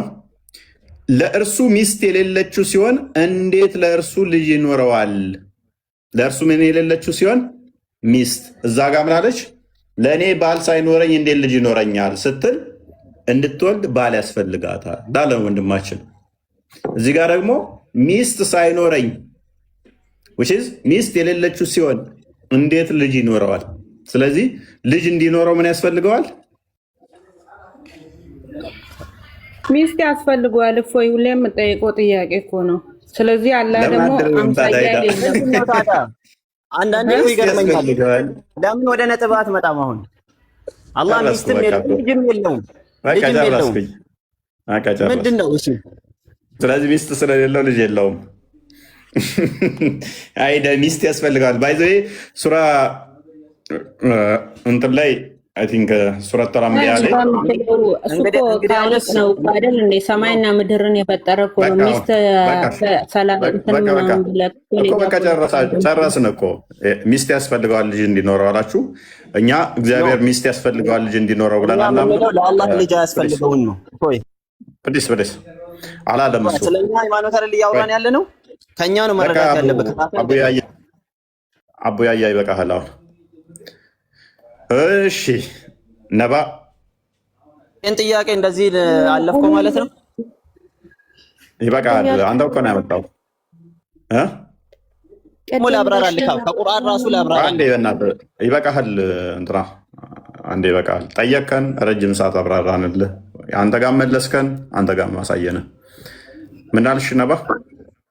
ፕሊስ ላስወርድ ነው ያብራራለት የነበረው ላይ የዳብሎስን እንትን ልሽር ልጁን ላክ ያልክበት ላይ ሁለት አምላክ አይሆንብህም ነው አንደኛ። ሁለተኛ ደግሞ ኢየሱስ መስቀል ላይ ለኛ ኃጢአት ከፈለልን አላችሁ። እሺ ተሰቀለ፣ ከፈለ። ያን ክፍያ እሱ የከፈለውን ክፍያ ተቀባዩስ ማን ነው ነው? አሁን ሌላ አካል አለ ማለት ነው። ሰው ተቀባዩ እሱ ሲከፍል ተቀባይ ሰው ሊኖረው መኖር አለበት ሲከፍልላችሁ። ሌላ ጥያቄ ደግሞ እሱ ኃጢአታችንን ከፍሎልናል፣ ሲመጣ ደግሞ የመጨረሻ ዘመን መጥቶ ይወስደናል ትላላችሁ። የሞቱት እስከናንተ አካል የሞቱት ሰዎች የት እየሄዱ ነው? ለምን እሱን አጠብቁትም? ማለቴ መጥቶ የሚወስዳችሁ ከሆነ ማለት ነው። እሱ ከከፈለላችሁ ደግሞ መስገድስ መጾምስ ለምን አስፈለገ? በእናንተ በኩል ግን መጀመሪያ ትኩረት አድርገህ እንድትመልስልኝ የምፈልገው እሱ መስቀል ላይ ወጥቶ ከፈለልን የምትለው እሱ ኢየሱስ ከከፈለልን ተቀባዩስ ያንን ክፍያ ተቀባይ ማን ነው ነው? እዚህ ላይ አንደኛ መጀመሪያ እሱ ላይ ትመልስልኝ ደስ ይለኛል። ኦኬ እሺ። መስዋዕትን አንዴ ካቀረበ እንዴት ነው እሱ? እናንተ ምጾሙ፣ የምትጸልዩት፣ የምትሰግዱት ምን ያስፈልጋል? ተቀባዩስ መስዋዕቱን ማን ነው? መስዋዕት አንዴ ካቀረበ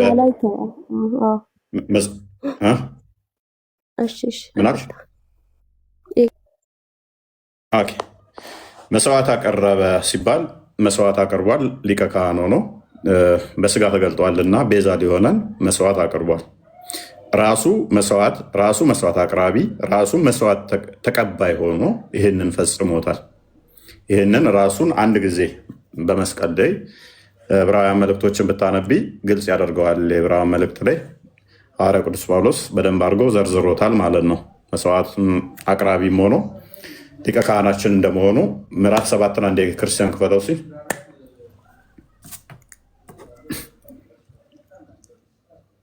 ይሰማል። ክርስቲያን ኦኬ።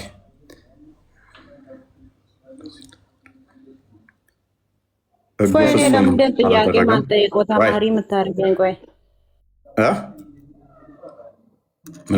አንዴ ጥያቄ አልጠይቅም እንዴ? ተማሪ አደረገኝ። ቆይ አንዴ ትቀጥያለሽ፣ ትጠይቂያለሽ። ቁጥር 27 አድርገው። እሺ እርሱ እንደዚያ ሊቀ ካህናት አስቀድሞ ስለ ራሱ ኃጢአት በኋላም ስለ ሕዝቡ ኃጢአት ዕለት ዕለት በመስዋዕትን ሊያቀርብ አያስፈልገውም። ራሱን ባቀረበ ጊዜ ይህን አንድ ጊዜ ፈጽሞ አድርጎታልና። መስዋዕትን አንድ ጊዜ ፈጽሞ በማቅረብ አንድ የተቀድሰናል። ሁላችንንም ራሱን በማቅረብ ቀድሶናል ማለት ነው። መስዋዕት አቅርቦ ማለት ነው። ኤፌሶን ምዕራፍ 2 አንዴ ክፈተው። መስዋዕትን አቅርቧል። ያ ራሱ ነው መስዋዕቱ። መስዋዕትም አቀረበው ራሱ ነው። እነኛ የብሉይ ኪዳን ሊቀ ካህናቶች በግ፣ ዋኖስ እንደዚህ እንትን ነው ይዘው የሚሄዱት ነበራል። ራሱ መስዋዕት ሆኖ መስዋዕቱን ይዞ ቀረበ። ራሱን መስዋዕት አድርጎ ማለት ነው። መስዋዕት አቅራቢ ራሱ ነው፣ መስዋዕቱም ራሱ ነው፣ መስዋዕትንም ደግሞ ራሱ ይቀበለዋል ማለት ነው። ቁጥር 2 አይ ቲንክ አንብቦ። እሺ በበደላችሁና በኃጢአታችሁ ሙታን ነበራችሁ፣ በእርሱም በዚህ ዓለም እንዳለው ኑሮ በማይታዘዙትም ልጆች ላይ አሁን ለሚሰራው መንፈስ አለቃ እንደሆነው ስልጣን እንዳለው አለቃ ፈቃድ በፊት ተመላለሳችሁባቸው። በእነዚህም ልጆች መካከል እኛ ሁላችን ደግሞ የስጋችንና የልቦናችንን ፈቃድ እያደረግን በስጋችን ምኞት ፊት እንኖር ነበር። እንደ ሌሎቹም ደግሞ ከፍጥረታችን የቁጣ ልጆች ነበርን። ነገር ግን እግዚአብሔር በምሕረቱ ባለጠጋ ስለሆነ ከወደደን ከትልቅ ፍቅሩ የተነሳ በበደላችንና ሙታን እንኳን በሆነን ጊዜ ከክርስቶስ ጋር ሕይወትን ሰጠን፣ በጸጋ ድናችኋል። ስለዚህ ሕይወትን አንዴ ሰጠን ማለት ነው። መስዋዕትን አቀረበ ሰጠን እኮ ነው የሚያወሩት። ሰው የሚተርኩት ሰዎች ናቸው እኮ ሰጠን እያሉ ያሉት እንጂ እኔ ሰጠውን ለእናንተ መስዋዕትነት ከክፈልኩኝ ራሴ ተቀበልኩኝ የሚልበት ቦታ ነው የምፈልገው። ማለት እዚህ ጋር የሚተርኩት ሰዎች ናቸው ሰጠን እያሉ ያሉት ገባ። ስለዚህ እሱ ሰጠዋችሁ ተቀበልኩ፣ በስጋው መጣ እኔ ሰጠኋችሁ እንጂ ሰጠን እንጂ እኮ ሰጠናችሁ እኮ የሚል የለም እዚህ ላይ እኮ የለም ማለት። መልካም እሺ፣ ቅድም አልሰማሽም ማለት ነው። መስዋዕት የሆነልን ለምንድን ነው? መስዋዕት እንደሚሆነን ማቴዎስ ወንጌል ምዕራፍ 20 ላይ ቁጥር 28፣ ማርቆስ ወንጌል ምዕራፍ አዳምጫ እንዴ ማርቆስ ወንጌል ምዕራፍ 10 ቁጥር 48 ላይ ቤዛ እንደሚሆነን ነገረን። ቤዛ ሆነን ማለት ነው። መስዋዕት እንደሚሆንልን ቤዛ እንደሚሆነን እንደሚሰጠን አንዴ ክፈትላት።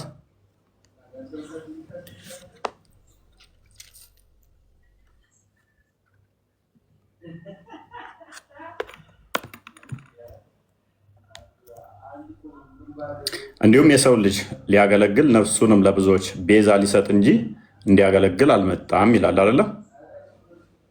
እኮ ሊሰጥ ተራኪው እኮ ሊሰጥ እንጂ የመጣው እያለ ያለው እንጂ እሱ ሊሰጥ ነው። ክርስቶስ እኮ ነው እየተረከ ያለው ነባ።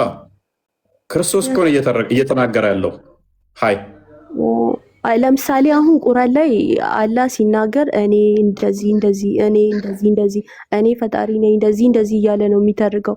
ተራኪውም እንደዚህ አለ እያለ ነው። ቁርአን ውስጥም አለ፣ ቁርአን ውስጥም አለ አለ። ይገባኛል። ቁርአን ውስጥም ሰርድ ፐርሰን እንደ ሰርድ ፐርሰን ሆኖ አለ የተናገረበት ቁርአን ውስጥም ልሰጥ ይችላለሁ። ይሄን እየተናገረ ያለው ተራኪ ይኸውልህ ተራኪው አሁን ቁርአን ውስጥ አለ የሚልበት ቦታ አለ። አላህ እንደዚህ አለ።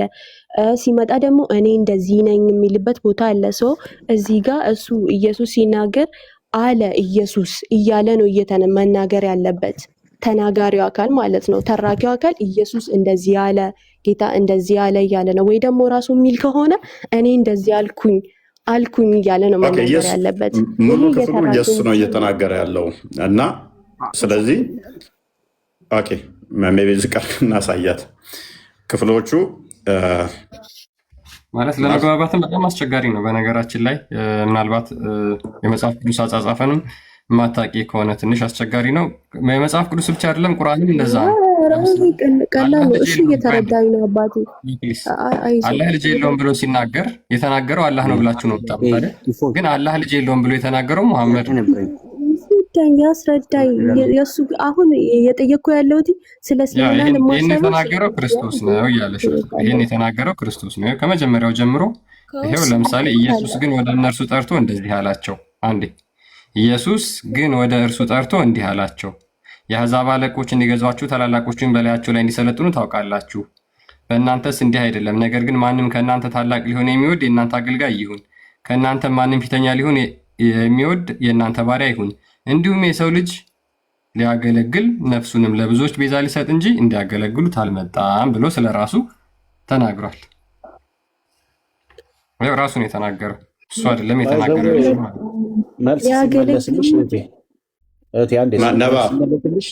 መጽሐፍ ቅዱስ እንዴት መጻፍ እንዳለበት ምናምን አንቺ አትናገሪም። በሁለተኛ ነገር ስለ ንትርክ አይደለም አባቴ፣ እሱ እየመለስክልኝ ነው። ከአንተ ጋር ነው እያወራሁኝ ያለሁት። አትደራረቡ። አንዴ አሁን አስቸጋሪ ምንድነው? የመጽሐፍ ቅዱስን አጻጻፍ ወይን አላወቅሽም? ተራኪ ነው አልሽ። ፕሊዝ ኦኬ። አሁን ክርስቶስ መናገሩን አመንሽ? አሁንም እኮ እዚህ ጋር መጥቶ ሊያደርግ እንጂ አልመጣም ነው የሚለው።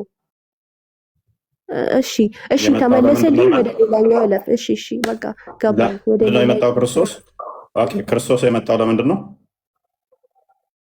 መስዋዕትነት ሊያደርግ ነው ያለው። እሺ እሱ መጣ።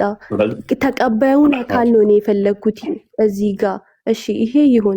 ተቀባዩን አካል እሱ ሲከፍል አሁን ለምሳሌ እናቴ የሆነ ነገር ተበደረች ወይ የሆነ ነገር ሰራች፣ ይሄንን ነገር እከፍልልሻለሁ ብዬ ብመጣ ለእናቴ ነው የከፈልኩት። ተቀባዩ አካል ሊኖር ይችላል፣ ያበደረው አካል ማለት ነው። እሺ እኔ ኃጢአት ሰራው፣ እሱ ከፈለ። ተቀባዩ አካልስ ማን ነው ነው?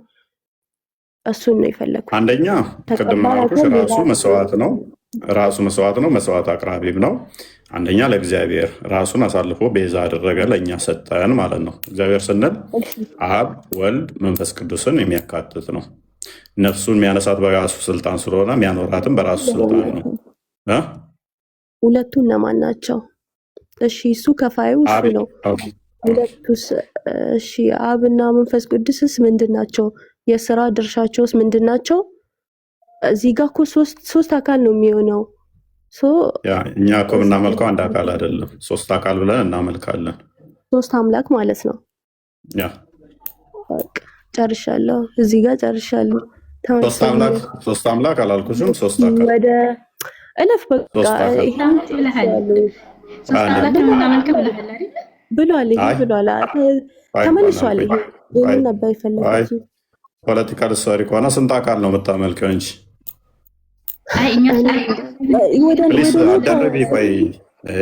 መጨረሻ አልጨረስኩም። ጥያቄ ሶስት ጥያቄ አለኝ እኮ አልጨረስኩም። እሱ ሲጨርስ ስንት አምላክ ነው የምታመልኪው? አካሄዱ እንደዚህ አይደለማ። እንደ ተማሪ ሳስብ አሁን ጭንቅላት ያለውን አካል ነው የምታመልኪው፣ ጭንቅላት የሌለውን። እኔ በጣም እየሰለቸሽኝ ስለሆነ ማለት ነው። ሲጀመር ምን እንዳወራሽም አልሰማሁሽም ነበረ። ሶስት አካል ነው የምናመልከው። ያ ሶስት አካል በሶስት አካል የተገለጠ። ስለዚህ የምታወሪውን አጥሪና ተናገሪ። ጥያቄሽ ምንድን ነው? ጥያቄሽን ጠይቄሽ። አሁን እዚህ ጋር ለጠየከኝ ላይ ስንት ነው አካል አለው ባልከኝ ላይ አንተ አምላክን እንዳየኸው ባየው ኑሮ ይሄ ነው ብዬ ባያስቀምጥልክ ነበር። ሶሪ እዚህ ጋር ማለት ነው። አልተገለጠም። ቢሊየን አካል ሊሆን ይችላል የምታመልኪው ማለት ነው። አላህ በቁርአን ከነገረኝ በስተቀር ልነግርህ አልችልም። እዚህ ጋር አሳጥረውና አሁን ስለዚህ ቆይ ጥያቄ ቀርቶኛል። እህታችን ጭንቅላት የሌለውን አካል ብቻ ሳይሆን አታውቅም ስንት አካል እንዳለው የምታመልከው። ወደኛ ታውቃለህ። ጥያቄን አልጨረስኩም እኮ ፕሊዝ። ኧረ በእናትሽ ተረጋጊ፣ በእናትሽ በጣም እየደራረብሽ ስለሆነ ቆይ ይኸውልሽ ፖለቲካሽን እንዴት እንደማስተፋይ ስለማቅ ማለት ነው። እንደዚህ በመጮህና በመንተም በማለት አይደለም። ቆይ አላህ አባት አለው የለውም? እንደ ኢየሱስ ባየው ነግርክ ነበረ። እሱ ከነገረኝ ውጪ ደግሞ ጭንቅላት አልባው አካልሽ አላህ አባት አለው የለውም? ስለዚህ አምላክሽ እሱ አታውቂ ምንድን ነው የምታመልኪው? ካደ አንድ ነው ቢሊየን ነው አታውቀውም። እህታችን አምላኳ ስንት እንደሆነ አታውቅም። ፖለቲካ ልትሰራ ትሞክራለች። አምላኳ ስንት እንደሆነ አታውቅም። ያ ጭንቅላት አልባው አካል ባት የሆነው ስንት እንደሆነ አታውቅም። አዳምጪ፣ አደርቢኝ። የዚህ ጭንቅላት አልባው ተረከዙ የምታመልከው ስንት አምላክ እንደሆነ አታውቀውም። አልተገለጠም። የእኛ አምላክ ተገልጧል። ያ የተገለጠው አንድ አምላክ በሶስት አካል የተገለጠ ነው። ፕሊስ ተረጋጊ። በሶስት አካል አንድ አምላክ እናመልካለን። ቆይ አስተፍቼሽ እንደዚህ ለሪከርድ አመቻችቼ ልክሻለሁ። ተረከዝ የምታመልኩት እችን የላካችኋት ተረከዝ አምላኪዋ አምላኳ ስንት እንደሆነ ማታውቀው ለምንድን ነው? አልተገለጠም። ያልተገለጠ ለምን ታመልኪያለሽ? ያልተገለጠ አምላክ ለምን ታመልኪያለሽ? ተረከዝ ለምን ታመልኪያለሽ?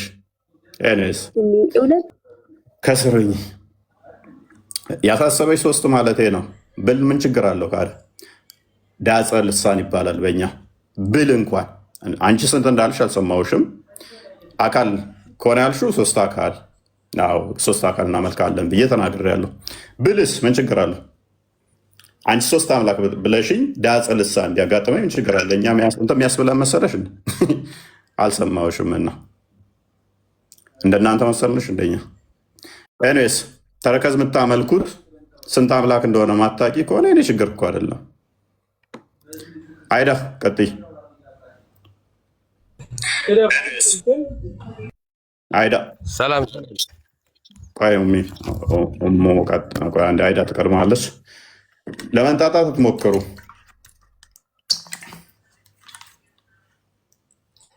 ሙስሊሞች በተቻለ መጠን ጉንጭ አልፋ ክርክር አታድርጉት። አሁን ጉንጭ አልፋ ነገር እያደረጉት በጣም አሰልቺ እያደረጉት ነው እና በተቻለ መጠን ጥያቄያችሁን ቀለል አድርጉት እንዲገባችሁ። እናንተ መረዳት የምትችሉትን ጥያቄ ጠይቁ። አይምሯችሁ እኔ እረዳዋለሁ ይህን ጥያቄ ብጠይቅ፣ የማትረዱትን ነገር ግን ራሳችሁ ጥያቄው ሳይገባችሁ መታችሁ ብጠይቁ ቢመለስላችሁም መልሱን መረዳት ስለማትችሉ ማለት ነው።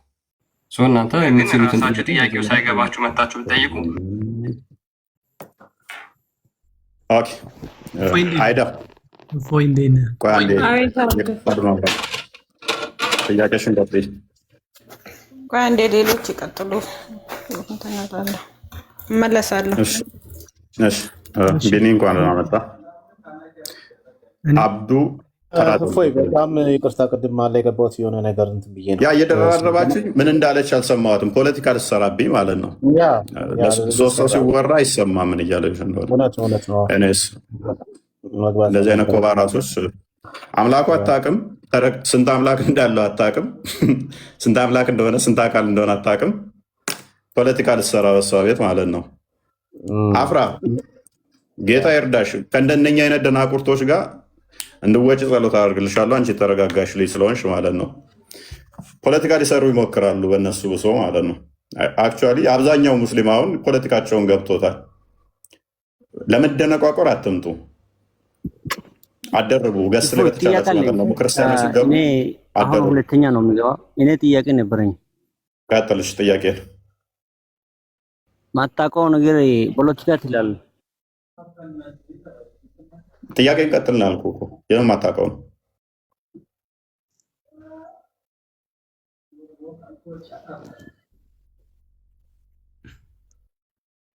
ጥያቄን ቀጥላ። አሊ አፋር እኔ ጥያቄ አለኝ።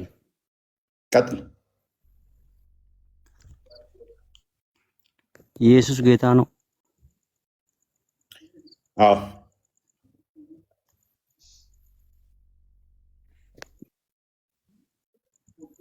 እኮ ኢየሱስ ጌታ ነው ወይ ነው ጥያቄ? አዎ አልኩህ። እኔ ደግሞ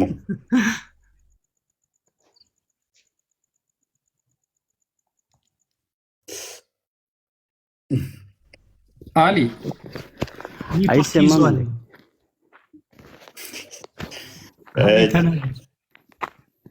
ኢየሱስ ጌታ ነው ወይ? አዎ ጌታ ነው አልኩህ። እና እሱን ሳይወለድ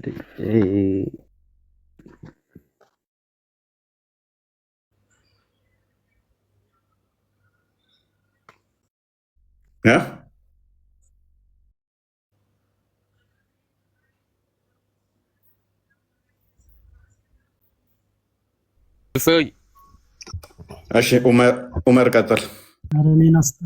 አሁን ጥያቄ አለኝ። ጥያቄም ማለት ነው መልስ መስጠት ትችላለህ? ቀጥል። ጥያቄ ነው። ኢየሱስ ጌታ ነው? የአሊን ጥያቄ ደገመው። አዎ ጌታ ነው። አይደለም፣ የአሊን ጥያቄ አይደለም። እኔ ጥያቄ ነው። ኢየሱስ ጌታ ነው ወይ ጌታ አይደለም ነው? እሺ እኔ ጌታ ነው ያለ በቃ መረጃት አለ። አሁን መረጃ አለ? አዎ። እሺ ያሳየኝ መረጃ ካለ ማለት ነው። ኢየሱስ ጌታ ነኝ ካለ ጌታ ነው ካለ ጌታ ነኝ ካለ ጌትነቱን ትቀበላለህ? አዎ ይቀበላለሁ። ችግር የለም። ጥቅስቱን አሳይና ማለት ነው። በትክክል ማለት ነው አሳይና አስረዳ። ስለዚህ ጌታ ነው ካለ ጌትነቱን ትቀበላለህ። ቴክስቱን ማየት ብቻ አንፈልግም። አይደለም በአፍ ሳይሆን ማለት ነው እኮ ቴክስቱን ካየ ጌታ ነው ብለህ ታምናለህ አይደለ? አዎ አሳየው።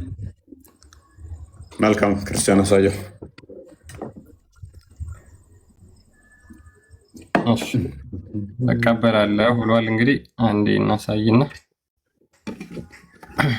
ወንጀል የላችሁም እኮ ዝም ብላችሁ በቃ እንደዚህ ሙስሊም ላይ ሌላ ነገር ታውቃላችሁ። አንብብ ማንበብ አልችልም እኔ አማርኛ ማውራት እንጂ ማንበብ አልችልም። አንብበው አንተ ምንድን ነው የምትችለው? ቃል ኦሮምኛ ነው የምችለው እኔ። ያው ተከፍቶላል ቁጥር 14 አንብበው። ኦሮምኛ አድርገው ኦሮምኛ አይቻልም። ያው ፊት ለፊት ተከፍቷል ቁጥር 14 አንብበው ለክርስቲያን። ኦኬ እናንተ መምህርና ጌታ ትሉኛላችሁ እንዲሁም ነኝና መልካም ትላላችሁ። እንግዲህ እኔ ጌታና መምህር ስሆን እግራችሁን ካጠብኩ እናንተም ደግሞ እርስ በርሳችሁ እግራችሁን ትተጣቡ ዘንድ ይገባችኋል። እሱ እኮ አሁን ያለ ጌታ ነው ጌታ ነኝ አይደለም እኮ ያለ ምን ማለት ነው? ምንድን ነው ያለው? ይኸው አንብባ በደንብ ማለት ነው። አንተ ቆይ ማንበብ አልትችልም? ቆይ ምንድን ነው ነገሩ? ይኸው ጌታ እና መምህር ነኝ እያለ ነው። መምህር ነኝ ያለ እንጂ ጌታ ነኝ እኔ አላልኩም። እሱ ይሄ ጌታ ይላል ይታያል። እሺ ይሄ ምን ይላል? እሺ ጌታ ነኝ። ይሄ ጌታ ይላል አይደለም? አዎ ጌታ ነኝ ይላል። እና እኔ ጌታ ነኝ ያለ እሱ ዝም ብለህ ትስቃለህ አንተ። ቆይ ምንም እኮ አትችልም አንተ ማለት ነው። እፎይ ዝም ብለህ ታወራለህ እንጂ አንተ ምንም የምትችል ነገር የለም። ባለፈው አይተናል። ማነው ስምህ? እስኪ አንዴ ተረጋጋና። እንግዲህ እኔ ጌታና መምህር ስሆን እያለ ነው። ምንድነው ኢየሱስ እዚህ ጋር? እሺ ጌታ እና መምህር ስሆን ማለት ምን ማለት ነው? ሲሆን እኮ እኔ መምህር ሲሆን እሺ ጌታ ነኝ እኔ ስምር ነው። እሺ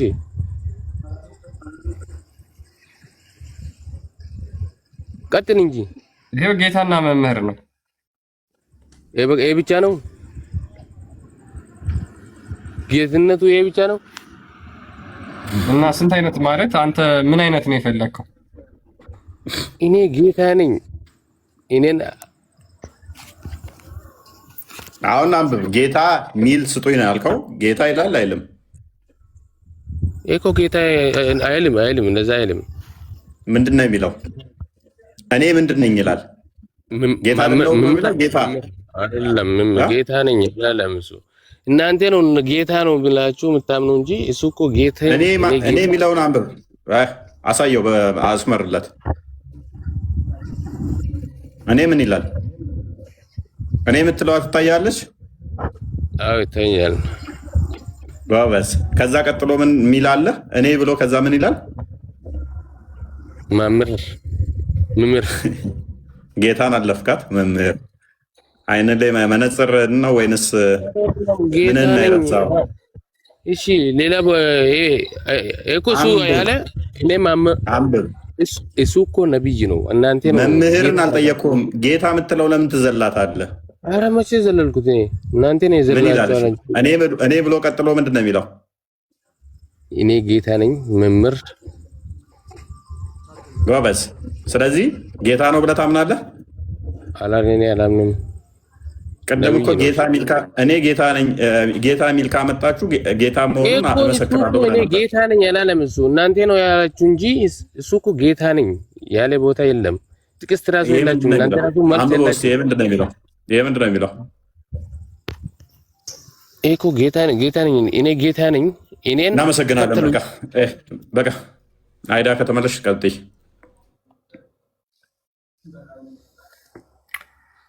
አውዱ ቀጥል።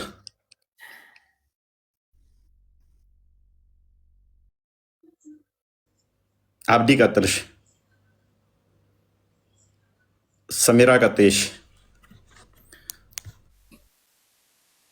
ሰላም አለይኩም እፈይ፣ እንደት ነሽ? ሰላም ክርስቶስ ከአንቺ ጋር ይሁን። አልሐምዱሊላህ። እኔ እፈይ ረጅም ወራትን አፉ በላይ ያንተ ተማሪ ነኝ። ከሚሮጠው አምላክ ስላወጣኝ አመሰግናለሁ። እኔ ክርስቲያን መሆን ነው የምፈልገው። ሴትን የማያከብር ቤት ውስጥ መቆየትን አልፈልግም። የሚያግዘኝን ሰው እፈልጋለሁ። ኦኬ፣ መማር ፈልገሽ ነው?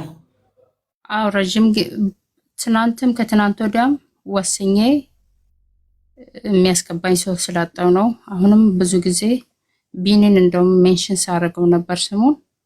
አሁን ግን ክርስቲያን መሆን እፈልጋለሁ፣ መማር እፈልጋለሁ፣ ማወቅ አይ ቲንክ እፈልጋለሁ። ፕሮፋይልሽ የክርስቲያን ነው ያለበት። የማን ያንቺ ምን አለ እዚህ ጋር? የክርስቲያን ፕሮፋይል ነው። ፕሮፋይልሽ ውስጥ ክርስቲያን ነበርሽ በፊት? በፊት አልነበርኩም እኔ። ይሄ እኮ የረከቦት ነው፣ የቡና እቃ ነው። ኖ ክርስቲያን ነው አካውንትሽ። ግቡና እዩ፣ ግባና እይ። እኔ ለራሴ ስለፈራው ነው የክርስቲያን አካውንት ወላሂ አይደለሁኝም። እኔ ለራሴ ስለፈራውኝ ነው በሌላ አካውንት የመጣሁት። በኖርማል አካውንቴ የሚያወራኝ ሰው እስልምና ተምረሻል? እኔ ስለ እስልምና እስቲል በደንብ ያወቅኩት አንተ ቤት ነው። እኔ አላቅም። አካውንትሽ የሙስሊም ስላልሆነ ትምህርት ከሆነ በውስጥ አናግሪ። አካውንትሽ ሙስሊም ስላልሆነ ማለት ነው። ማን ያወራኛል? ማን በውስጥ ጻፊልኝ።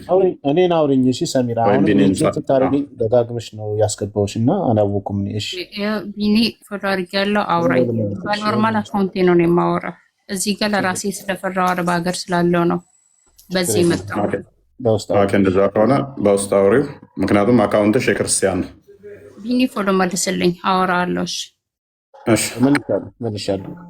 እሺ አመሰግናለሁ። አስወጣኝ። መልካም አብዲ። አይ እኔ አንዴ ላውራ እፎይ። እና አንዳንዴ እኮ እንደዚህ ብለው ሲገቡ መስቀለኛ ጥያቄ መጠየቅ አለብን። ፖለቲካ ቁጭ ብለህ ትሰራለህ እንዴ? ኧረ እባክህ እኛ እንደናንተ ድራማ ስለማንሰራ ክርስቲያን ነሽ በጣም ከባራስ ጭንቅላት የሌለው አካል ስለምታመልኪ እንደናንተ እንመስላችኋለን። ኢዴት ሰው ድንጋይ እንዴት ይሆናል?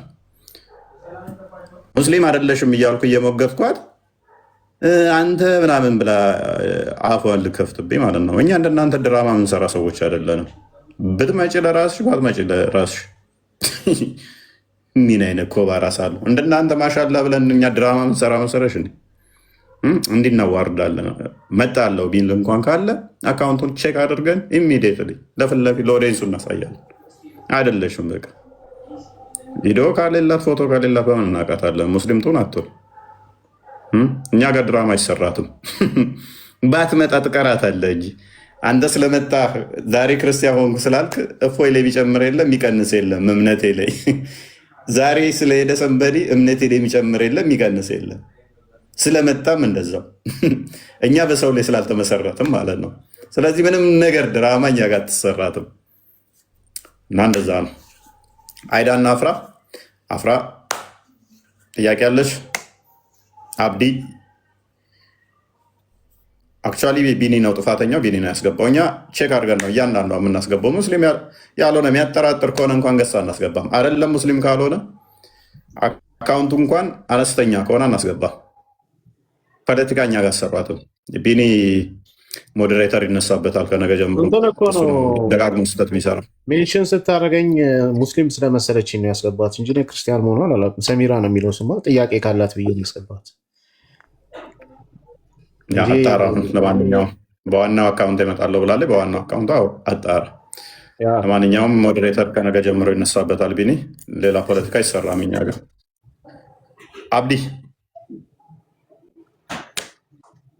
አብዲካ አሰሯትም እኛ ጋር ማለት ነው። አፍራ ጥያቄ አለሽ? አይ እኔ የለኝም ጥያቄ። ከመምህር ተገናኘሽ? አይ አልመለሰልኝም፣ ቴክስት ጋር ነው። እሺ ኦኬ፣ እነግርልሻለሁ። እሺ ችግር የለም። አይዳ አብዲካ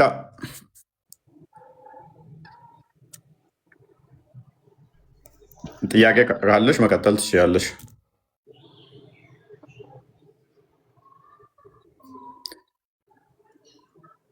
ሎክድ የሆኑ እንደዚህ አካውንቶችም አታስገባ ቢኒ። ኢቨን አብዲካን አንተን ያስገባው እንደውም አሁኑ ነው የሚነሳበት። የሙስሊም ስም እያየው ከታች የጨረሱት ዝም ያሉትን እያወረድኩ ችግር የለውም። አንተ ሞዴሬተር አያስፈልግህም አያስፈልግህም። መቼ ነው አንስቼብህ ነበር? መቼ ሰጥቼህ ነው?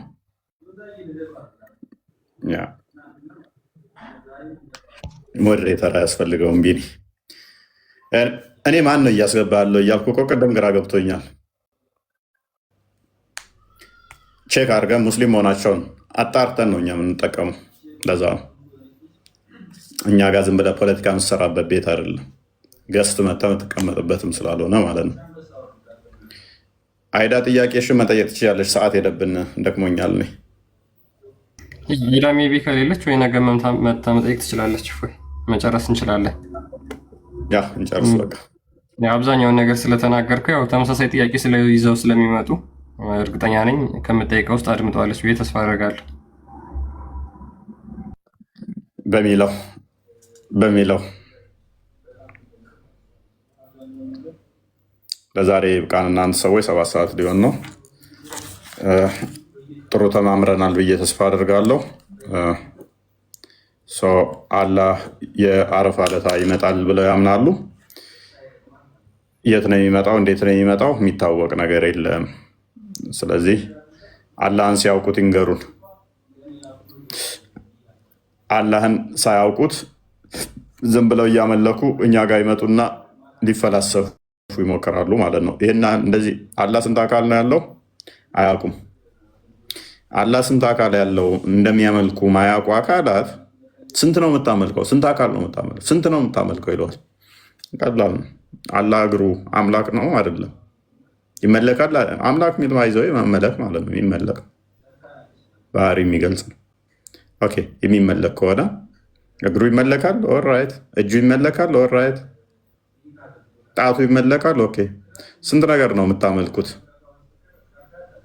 ኦኬ፣ እግሩ እዛ ጋ 1፣ እጁ እዛ ጋ 2፣ ፊቱ እዛ ጋ ስንት አምላክ ነው የምታመልኩት? እኛ ወልድ የአብ ቃሉ ነው ብለን እናምናለን። የአብ እጁ ነው ብለን እናምናለን። የአብ ክንዱ ነው ብለን እናምናለን። ስለዚህ የአብ ክንዱን የአብ እጁን ወልድ ብለን እናምናለን። የባህሪ ህይወቱን መንፈስ ቅዱስ ብለን እናምናለን።